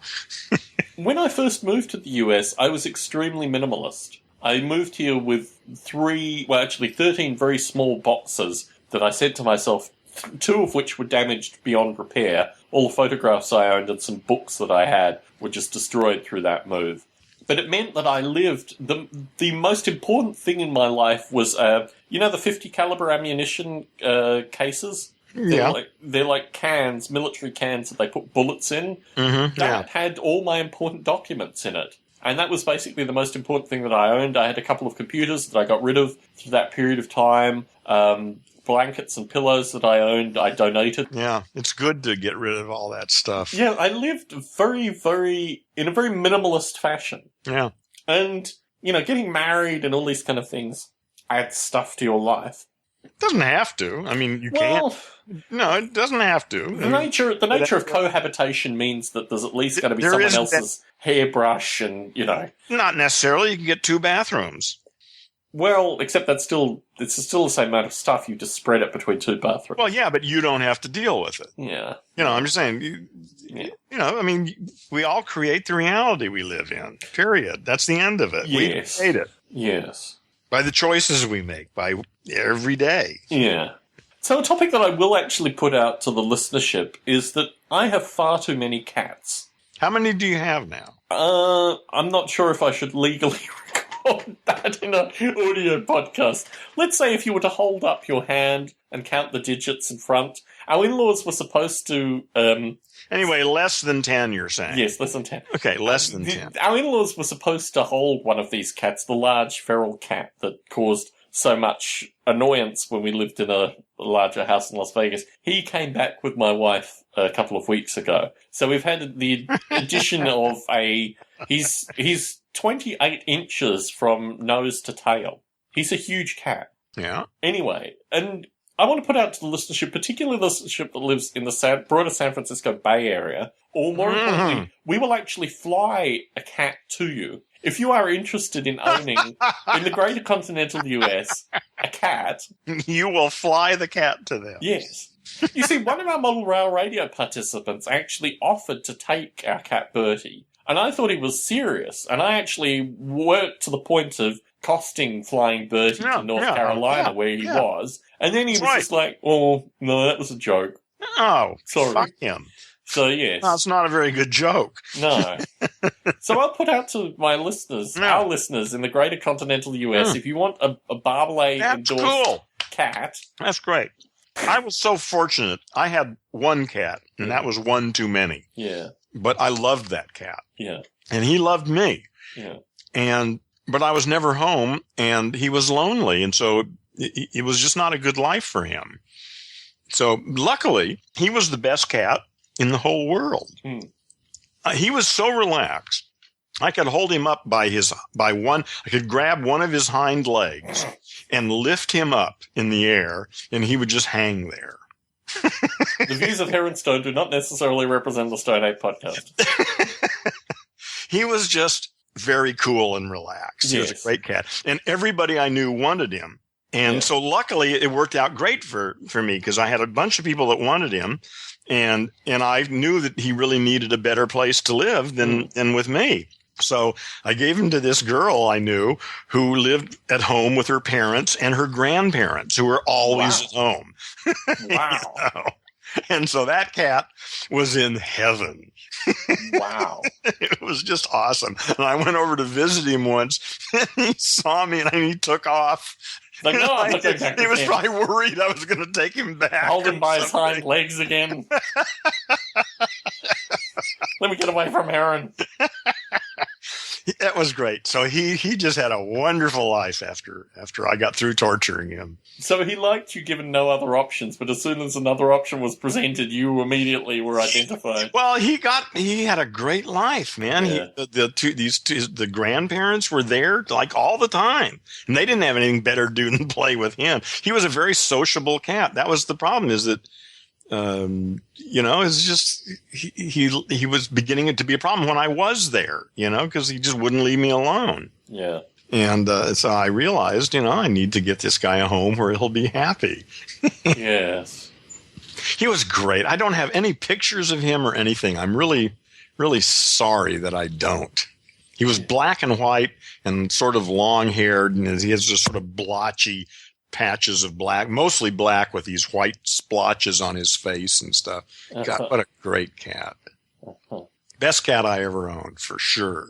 His name was Balzac. You named him, no doubt. Of course. I don't even know where I got him. Now that I think about it. Well, some of the best cats just show up. Don't know. Yeah. The problem is just if some of the best cats show up, some other cats will show up as well. So. Yeah. Yeah, I don't know if I don't think I bought him. I think, I honest to God, I didn't buy him. Yeah. He must have just shown up, I guess. I have no idea.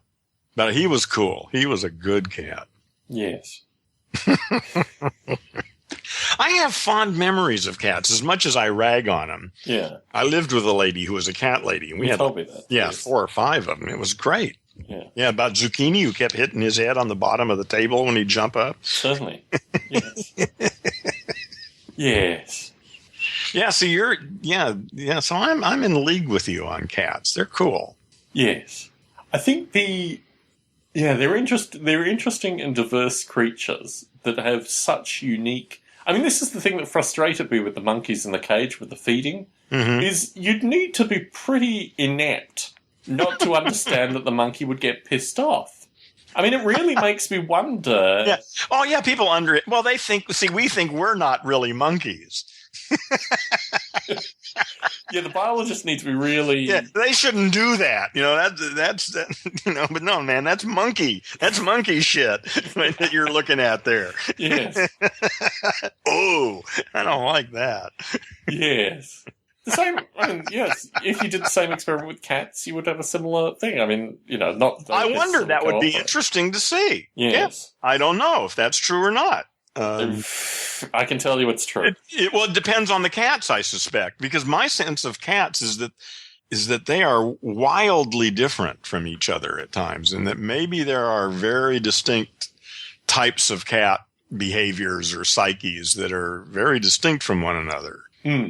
I saw through Facebook, which seems to be the way that these things are now presented to me, the 100 years of different dog breeds. I'm not sure if you saw that. No, I haven't. But they took breeder photos of 100 years ago compared to breeder photos now. Yeah, wow. It is interesting because they did. They have changed in 100 years, even though they're sticking to specific breeds and what have you. Yeah.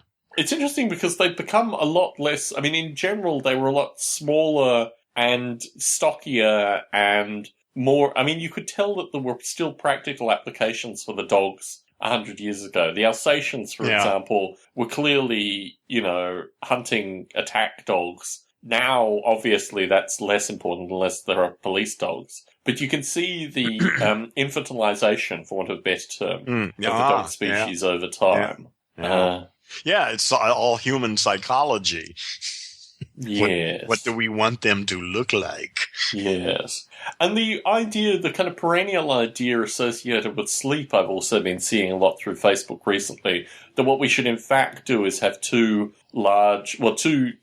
sleep periods separated by 2 or 3 hours, where people would go and visit. Well, I don't think you can say that's for everybody. I think really everybody's got to figure it out for themselves. Well, the problem is actually that the environments, particularly the work environments that we create. Oh, that's the problem. Yeah. We've got this civilization that's built around going to bed and being, sleeping 8 hours from 10 to 6. Yeah. Well, the interesting thing is, with my work now, I'm working with a team that works up until about 1 a.m. And I used to do this when I worked with an Australian company. There was this phenomena associated with other teams working later, and you'd have to keep in contact with them and all this kind of stuff. But I'm trying to, although, truth be told, 3 days out of this week I had to stay up till this kind of midnight plus thing for work. But I try to assert to the teams that I will get back to them first thing in the morning. And then but first thing in the morning, they're sound asleep. Well, no, that there's a natural periodicity in work. That even though they're going to work till midnight, me giving them details at 2 a.m. are useless for them. They're going to wake up, come into work, and I will have the details ready for them. I just won't be waiting for them to finish sometime between midnight and 1 a.m. Right, yeah. That sounds reasonable. And here's actually, job for the night. Do it. Actually, it's been viewed with a degree of reason, particularly because I'm part of an independent team, that I'm actually able to do that, thankfully. If I was part of their teams, I'd go nuts.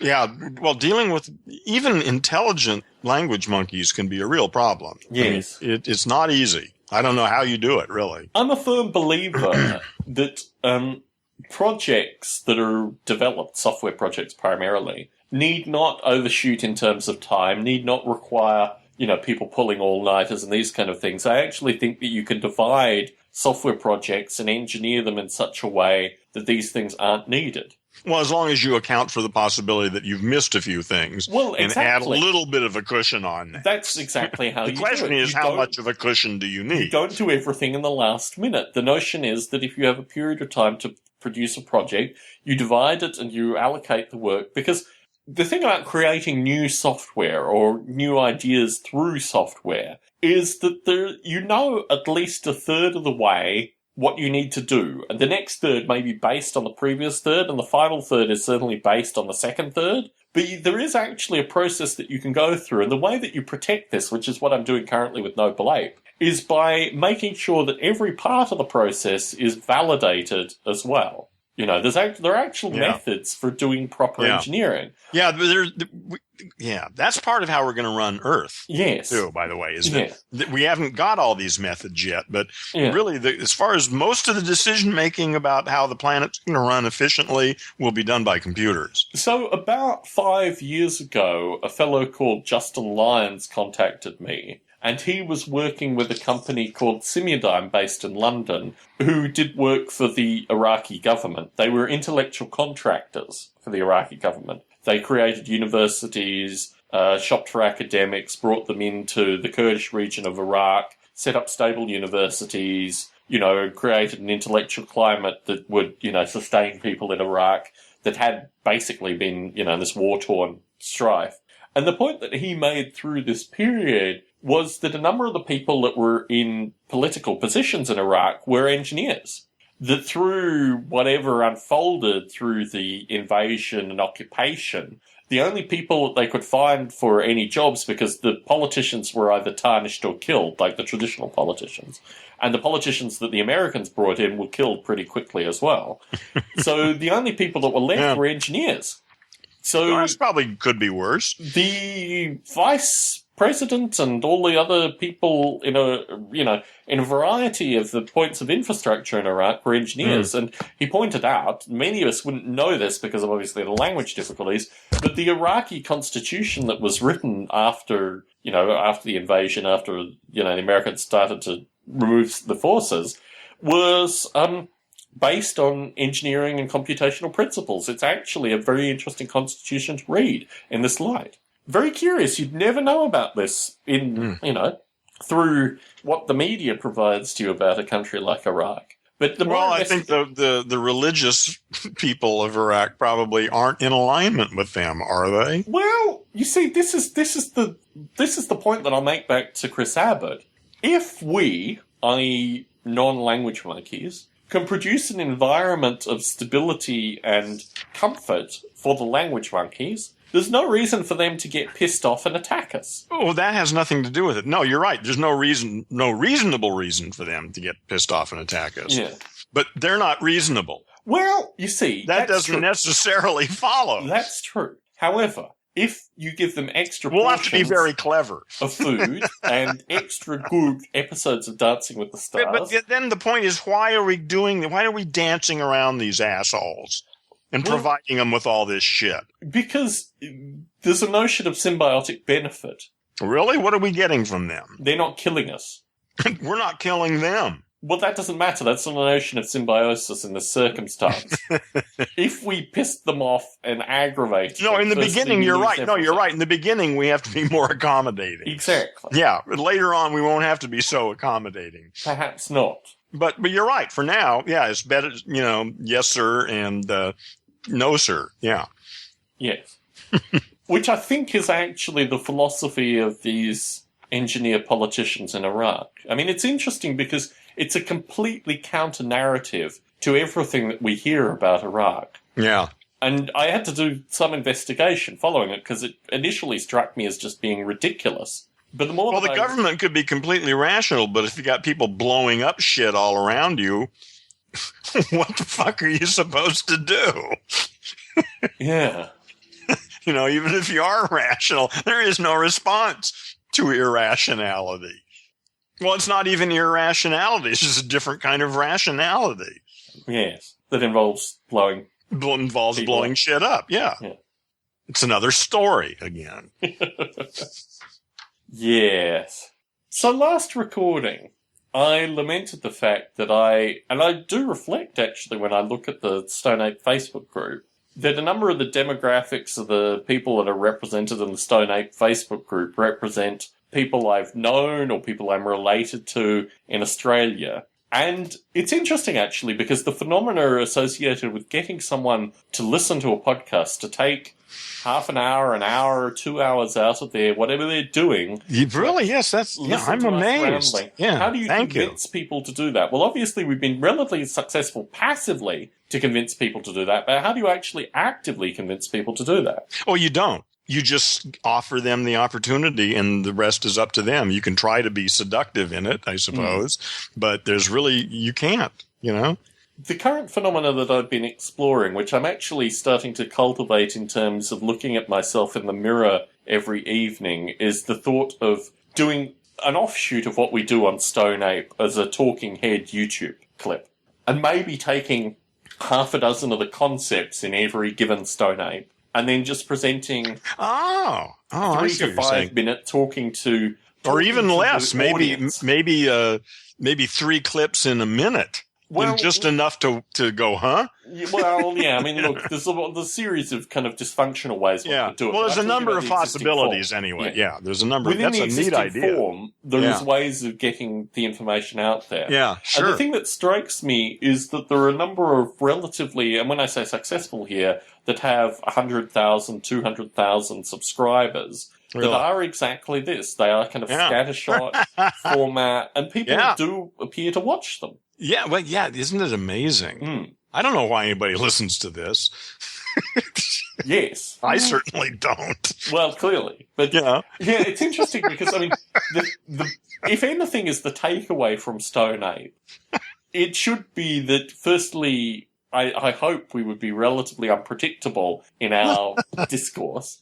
It's interesting because our early... To me, it seems so predictable. Well, our early listener, Gerald de Jong, who I don't think listens anymore, got frustrated with a number of the ideas and sent me a series of emails saying that we spend far too much time not talking about things in this form. That we are very much interested in meta-concepts, philosophy, these kind of things, but we very rarely talk about kind of practical examples. That's a valid, I think that's a valid criticism. Yes. I'm certainly very But it's not a criticism, it's just a style. Yeah.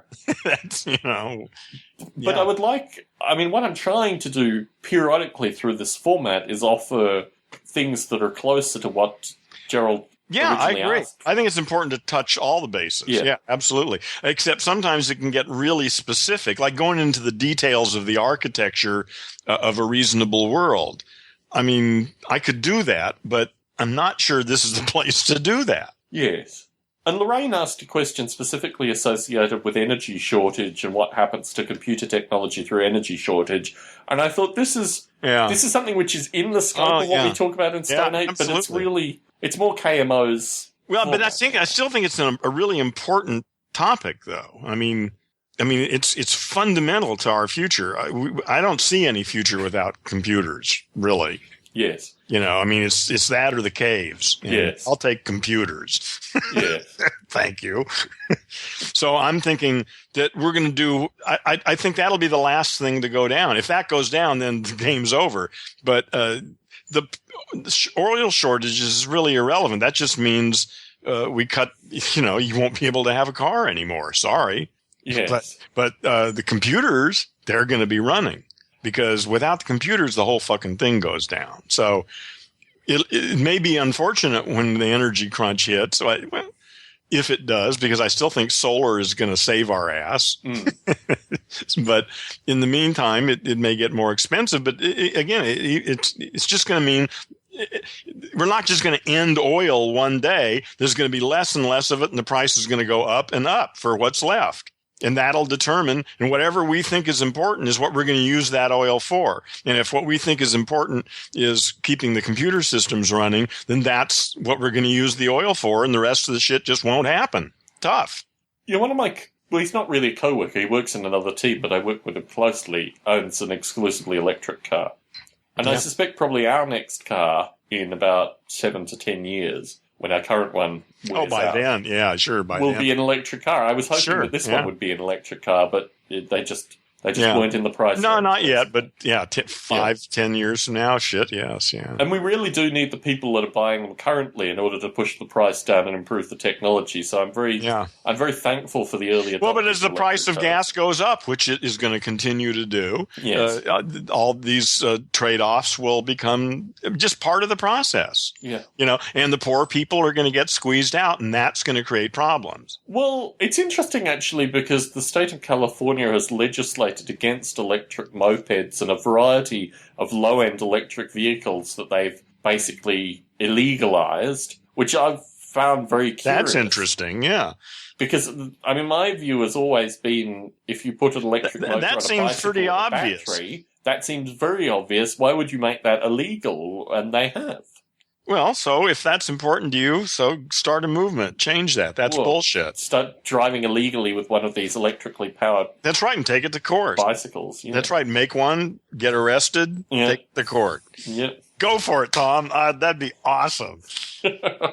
Yes. I don't currently... You could announce here where you're going to be, when you're going to do it, right in front of the police station. Yeah, no, I'll cycle Make the it state easy of California. for I'll go from end to end. I think that's the way to do it. Well, I think you just do it in front of the police station. That'd probably do it, wouldn't it? I don't know if the police know the law sufficiently to... Well, you'd let them know. Yeah. Hey, I'm doing something illegal. Yeah, here, you come out here and arrest me. Yes.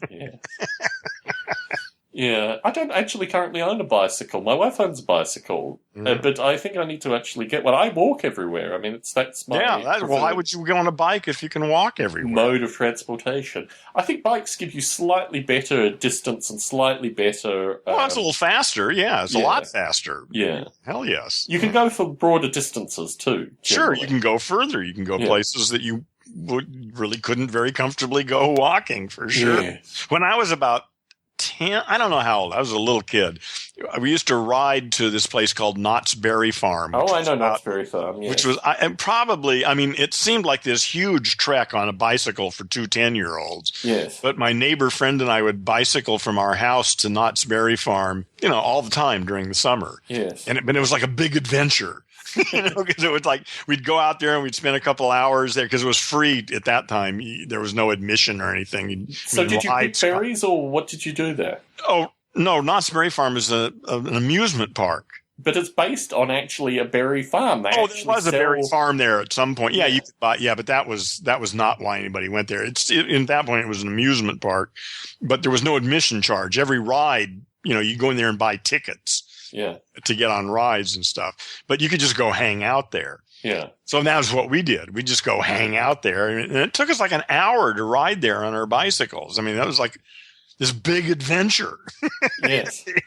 For a 10-year-old or 12. I don't know. Maybe we were 16. I don't know. I don't know how old we were. Yeah, Knott's Berry Farm was part of my wife's childhood experience. Oh, really? Since she grew up close to me then. Yeah. Yeah, she did. Yeah, I was in Lakewood. Oh, okay. I know Lakewood. She was in Brea, but... Oh, that's a lot. Okay. But she went with her parents, obviously. She didn't cycle there. Yeah. But I know... That's a lot further, yeah. Yeah, I know the Lakewood area, too. Yeah. 5413 Autry Avenue. Is that where you grew up? Yep. Let me actually do this. You can look it up on Google Maps. Yeah, right? I know Street View. Let's have a look at this. 5413 Autry Avenue. In fact, the house next door has still got this big. I looked at it, a couple of years ago. Autry. Right. Well, hell, I guess I ought to look it up too if we're going to play this game. Yeah, damn Skippy. Okay. Oh my goodness! Look at this. Look at this.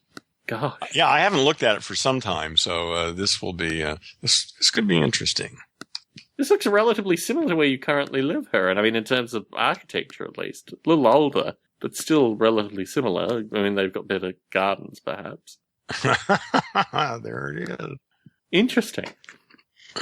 Yeah, okay. The house to the south of me was where the Moores lived. Okay. Yeah, Harry Moore and his wife, Imelda.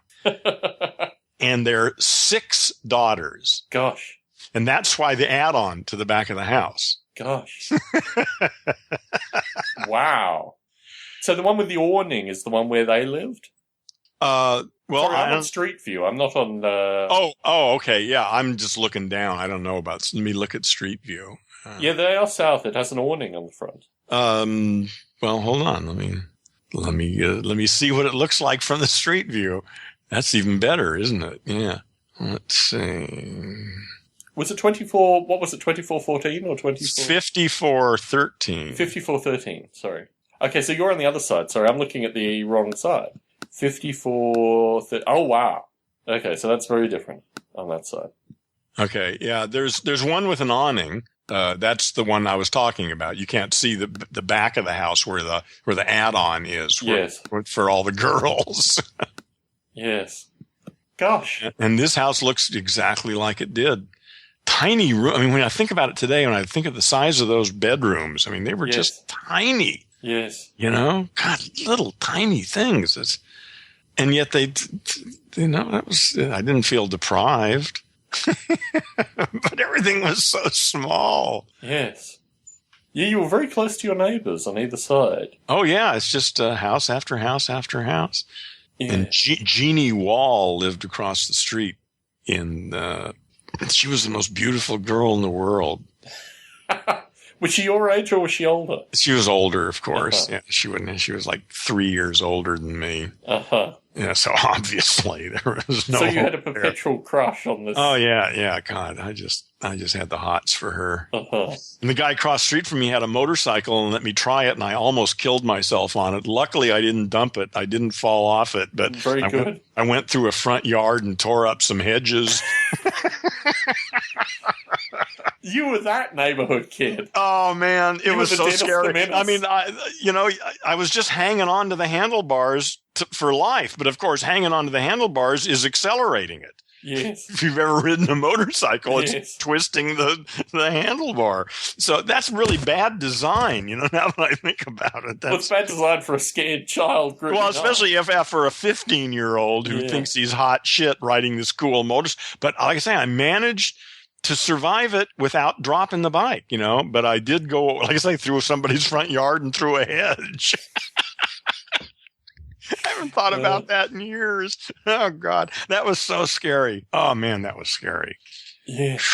So you spent a period of time in your front yard then, if you knew the neighbours so well. Is that how you knew the neighbours? Because you'd been tinkering on something in your front yard? I was a budding young language monkey. Yeah. I was well indoctrinated. I knew the neighbors. I liked the neighbors. My best friend, Don Oldenburg, lived down the street about 12 houses or 10 or 12 houses. Guys in the far corner, I knew them. I knew, I knew all these people. Yeah, it was cool. I liked it. And you lived there, you returned there. Did your mother live in... No, I lived there till I went into the service. So like the third grade to when I had been in college for like 2 years. So this was after your father's death? Well, he died when we lived here. Yeah. Interesting. Yeah. Yeah, that's pretty much my growing up years, yeah. And your parents rented this house or they owned the house? They owned it. Gosh. And you went into the service and then your mother sold this place and moved into an apartment? Yeah. I think she lived in a trailer for a while. She tried a mobile home and then moved into an apartment after that. Then she sold that and moved into an apartment. Interesting. She must have, I'm just doing the math on this, she must have made some good money selling this house. I have no idea. In the 60s. Yeah, I have no idea. Yeah. Yeah, that is completely out of my experience. Oblivious to that kind of stuff. Interesting. So, but when you lived in the beach communities, your mother was still living in this house? Yes. I used to visit her sometimes there. Yeah. So it's not that you lived there until you went into the service, because there were periods of time where you were living in the beach communities where you weren't living there. That's right. Yeah, I lived there until I went into the service. That's right. And then when you came back, you lived in the beach communities? Yeah, I might have lived there for a few weeks or so. I don't remember. That's interesting. I'm not quite sure. But my memory is that as soon as I got back from basic training and I was stationed in L.A., I moved to the beach. Yeah. In Hermosa Beach. Yes. God, that was glorious. Yes. It was so cool. It's interesting, actually, because, part of this halfway through my natural life thinking is just how I've not maximized those kind of times, I've experienced them periodically, but I've never thought... Well, just be thankful for the few that you get, man. Exactly. Yes, exactly. So many people don't appear to get any. Yes, true. It's just sad. Yeah. Yes. Interesting. Yeah, I think I'm just the luckiest guy in the world, really, in so many ways. It's just blind fucking luck. You just happen to get these experiences or not, who knows? So I have another question about this house. When your parents and you moved into it, was it a new build? Had it just been constructed? I don't know. I don't know. Uh-huh. I think not. I don't think they were old. I think they were, I just don't know. You know? I don't know. I guess that would be easy to find out with today's internet, when this tract was built. Yes. And I remember, though, I was in the 3rd grade when we moved here. Yeah, certainly. So, I don't know. My sense is they certainly weren't old. Yes. They were post-war for sure. Yeah. Well, actually, I don't know. I shouldn't say that. Just looking at them, it looks like post-World War II. There was a huge building boom. Yeah, well, they certainly built similar style houses here. All over the place. In the 1950s. Yeah. The thing that I look for is there's a particular kind of fireplace that they all seem to have. Which there are no fireplaces in any of these houses. Okay. So that might make them even later than the early ones that I'm seeing from the early 50s. That's right. Yeah, they don't need no stinking fireplace. Well, you're right, actually. The price down. This is California, for Christ's sake. Yes. No, the houses here are of similar size that we look at, actually. We look at these kind of houses. But they were designed specifically for engineers. Uh-huh. So they had extra fixtures like, as you say, a fireplace and these kind of things. Yeah, yeah. I'm just struck now because I went and visited that place, I don't know how many years ago, 20, 30 years ago now, and met the people who lived there. And I'm just stunned by how small the place is. Yeah. It's so claustrophobic, Yeah. Given the fact that I live in a single room now, and I still think about those rooms, they were like 8 feet by 8 feet. Yes. God, they were just tiny. But they were probably palatial from the psychology. Well, again, none of it felt that way. It felt just like home, It was not a problem. Yeah. It's just, this is home. Yeah. But like I say, when I think about it now, it's just amazing how our perspective changes. Yeah. Well, of course, and when you're physically smaller, that makes some difference too, I suppose. Yeah, my brothers live in the family home. They live in the home that they were born in. Ah. And they've periodically, they've occasionally moved away, but never for more than a year. Uh-huh. And then they just live in the family home now. They're basically landlords for this. They live there now. Yeah. And it was actually, I spent 10 years away. It was actually quite strange going back there and realizing that all their, and the house was originally built, I guess, in the 1940s. And it's very much that 40s build. The rooms aren't huge. What they have done is removed walls, although they've put back in. That really helps. To expand it. Yeah. And my parents built on to the house. They built an extension. Here's what I can do. We can do the same thing associated with my family. Yes. Let's do this. So I don't know which way I'm pointing. I'm not pointing in the right direction. Do you see a red car? I will in a moment, probably. Yes, I see the red car. And that white house is the one behind the eucalyptus tree. Yeah, down the driveway. Yeah. So my parents built the two rooms. It's a nice neighborhood. It's cool. It's a relatively upmarket neighborhood. Yeah, it looks like America. Except more eucalypts. Yeah, well, that's big in California. Yes. Yeah, lots of eucalyptus trees in California. Yes. Anyway, so that's who cares about Australia? Fuck Australia. Eucalyptus trees are from California.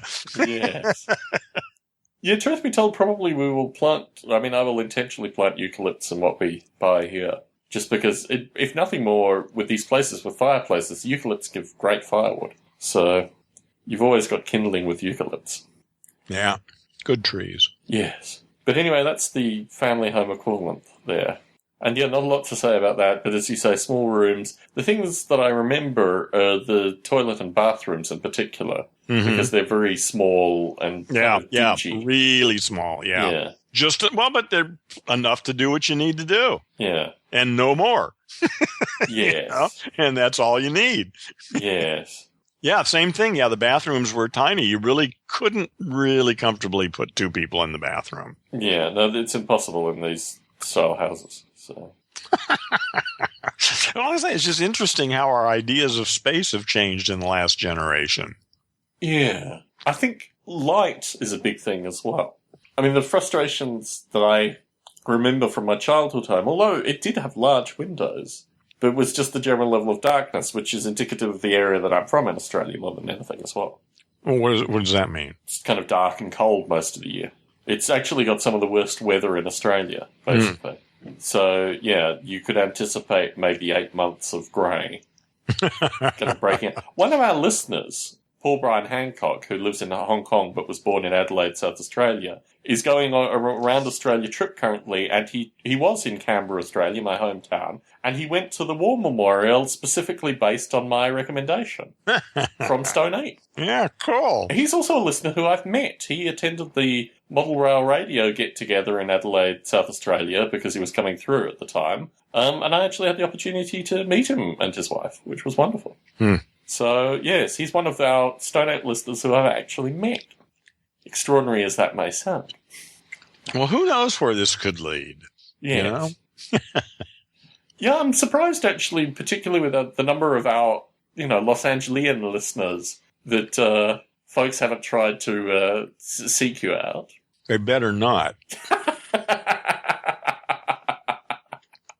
Yes, I wonder if they could actually work out your employer based on our ongoing discussions. If they were obsessed. If they were obsessed stalkers. Yeah, I was able to find your employer through some means, I think. Yeah, I don't think it'd be that difficult if I think you've actually listened to every goddamn one and taken notes. You've announced their website in some part of our discussion. Yeah. So, I'm sure it's out there if somebody was obsessed about it. For the obsessed fans, please. That's right. For you out there, if you're the guy who's obsessed with it, then you've got some work ahead of you. Yeah.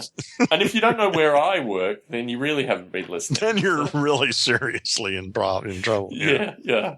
That's basic listener comprehension, Stone 8 101 right there. No, but you'll have to do some work to figure it out for me. Yes. Well, you'll have to do some work to figure it out for him. No, I don't necessarily think that's good. Well, I'll have to listen. Yeah, I guess so. I'd actually be interested. Be obsessed if they weren't listening. I'd be interested. We get free lunches at Netflix, and if any listeners want to stop by Netflix for a free lunch and a chat, I'm more than happy to facilitate.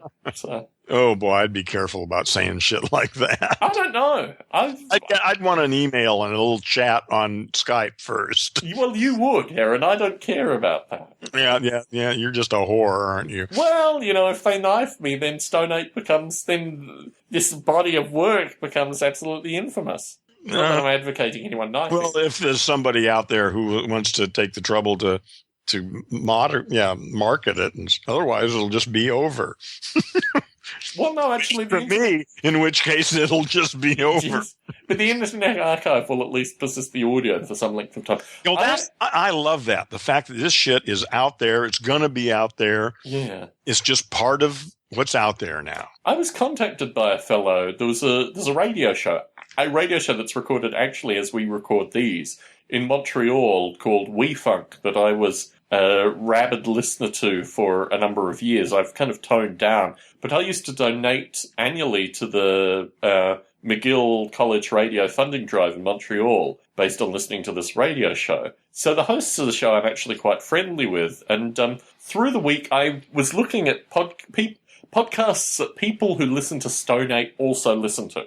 because I wanted to get a sense of what kind of stuff our listeners were Say that listening again. Say that again. In addition to Stone Ape, our listeners listen to other podcasts, and iTunes tracks what other podcasts they listen to. Oh, really? So it provides to me a list of podcasts that our listeners are listening to. One of these podcasts had a series of really interesting topics. And I thought, wouldn't it be great to listen to this interesting podcast with the interesting topics? I clicked on it, and it was a series of 30-second clips of Podomatic saying, this podcast has exceeded its bandwidth. If you like the contents of this podcast, please donate to it, i.e. so Podomatic makes money, and then the poor schmuck who put his podcasts on Podomatic, you know. So I thought to myself, this is just thankfully... This is one of the clueless people who listen to this. Create podcasts that are immediately part of this Podomatic scam. Yes. But anyway, by posting that to my Facebook page, people were concerned that I actually used Podomatic. And the DJ on this WeFunk radio show contacted me, and he said he had 2 servers in France that he would donate to me if I wanted to put Stone Ape and all my other podcasts on another server, just in case the Internet Archive ever died. So I took him up on that offer. He's the details, and hell yes, give it to him. Yeah, here it is, man. Yeah, great. One of the things about using the Internet Archive is actually that we can't get the meaningful download stats. All we can get is the stats associated with the XML feed. If I had the audio hosted on a server that I had better access to, I could actually tell how, well, for the folks listening to it as a file, how much of it they actually listen to, and a variety of other things. Now, if they download the whole thing and listen to it through, you know, their iPod or what have you, then I don't have that access. But it would give me slightly more information other than the broader demographics. I'm not actually sure. To be honest, I don't think I get the demographics. What I said at the start of this recording is, in fact, incorrect, because what I'm getting is all the Noble Ape site demographics through that. So I don't think I can actually focus it down on the individual XML file and work out the demographics for that, unfortunately. Model Rail Radio, because it's the only... I use the domain name to host the site, to host the feed as well, gives me far better statistics associated, but I don't think I could actually do the demographics of Stone Ape, unfortunately. Anyway. Well, you know, what's important is building a community. Yes. And that's why I'm here. Yes. And we can build the statistics from that. I think it's going to take time, though. Yes. I think to encourage people to participate is really the first part. Because what we have currently is 1%. We have the 1% of folks who are willing We don't even have 1% yet. I mean, they are part of the 1%. Of our listeners that are willing to participate through Facebook. Yeah. We have a few folk who participate through email. And we want more. We want more of you to step out. Yeah. This sounds like one of those Christian revival meetings. This is an altar call. Feel the power, Heron. We want you to come forward and declare yourself. Amen. Amen. Can I hear an amen, brother? Yeah. Brother Heron, preach. Well, you know, I'm just about to. No, I'm not. I don't know. You know, sometimes I do, actually. That's one of the things I get on these rants when they overtake me. But, you know, putting me under pressure like that certainly doesn't help. Brother Heron had stage shock. And well, that's the thing is, you know, sometimes I do get on these rants that are really great. But it's my language machine sort of taking over. And I don't have much to do with that, and I certainly can't make it happen. Yes. But sometimes it happens, and they're pretty good, actually. I like most of my rants, I think, are really good. Well, yes.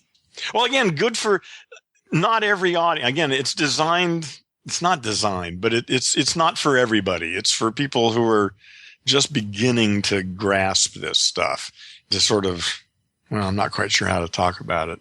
But I think there are a lot of people who have these ideas sort of floating around that they're only vaguely aware of. And if we can sort of solidify that as an idea in their head, that yes, these ideas are there, and now I can see what they are. Yes. That could be powerful. And with that, I think we should call it a night. Good night. Good night, Eric.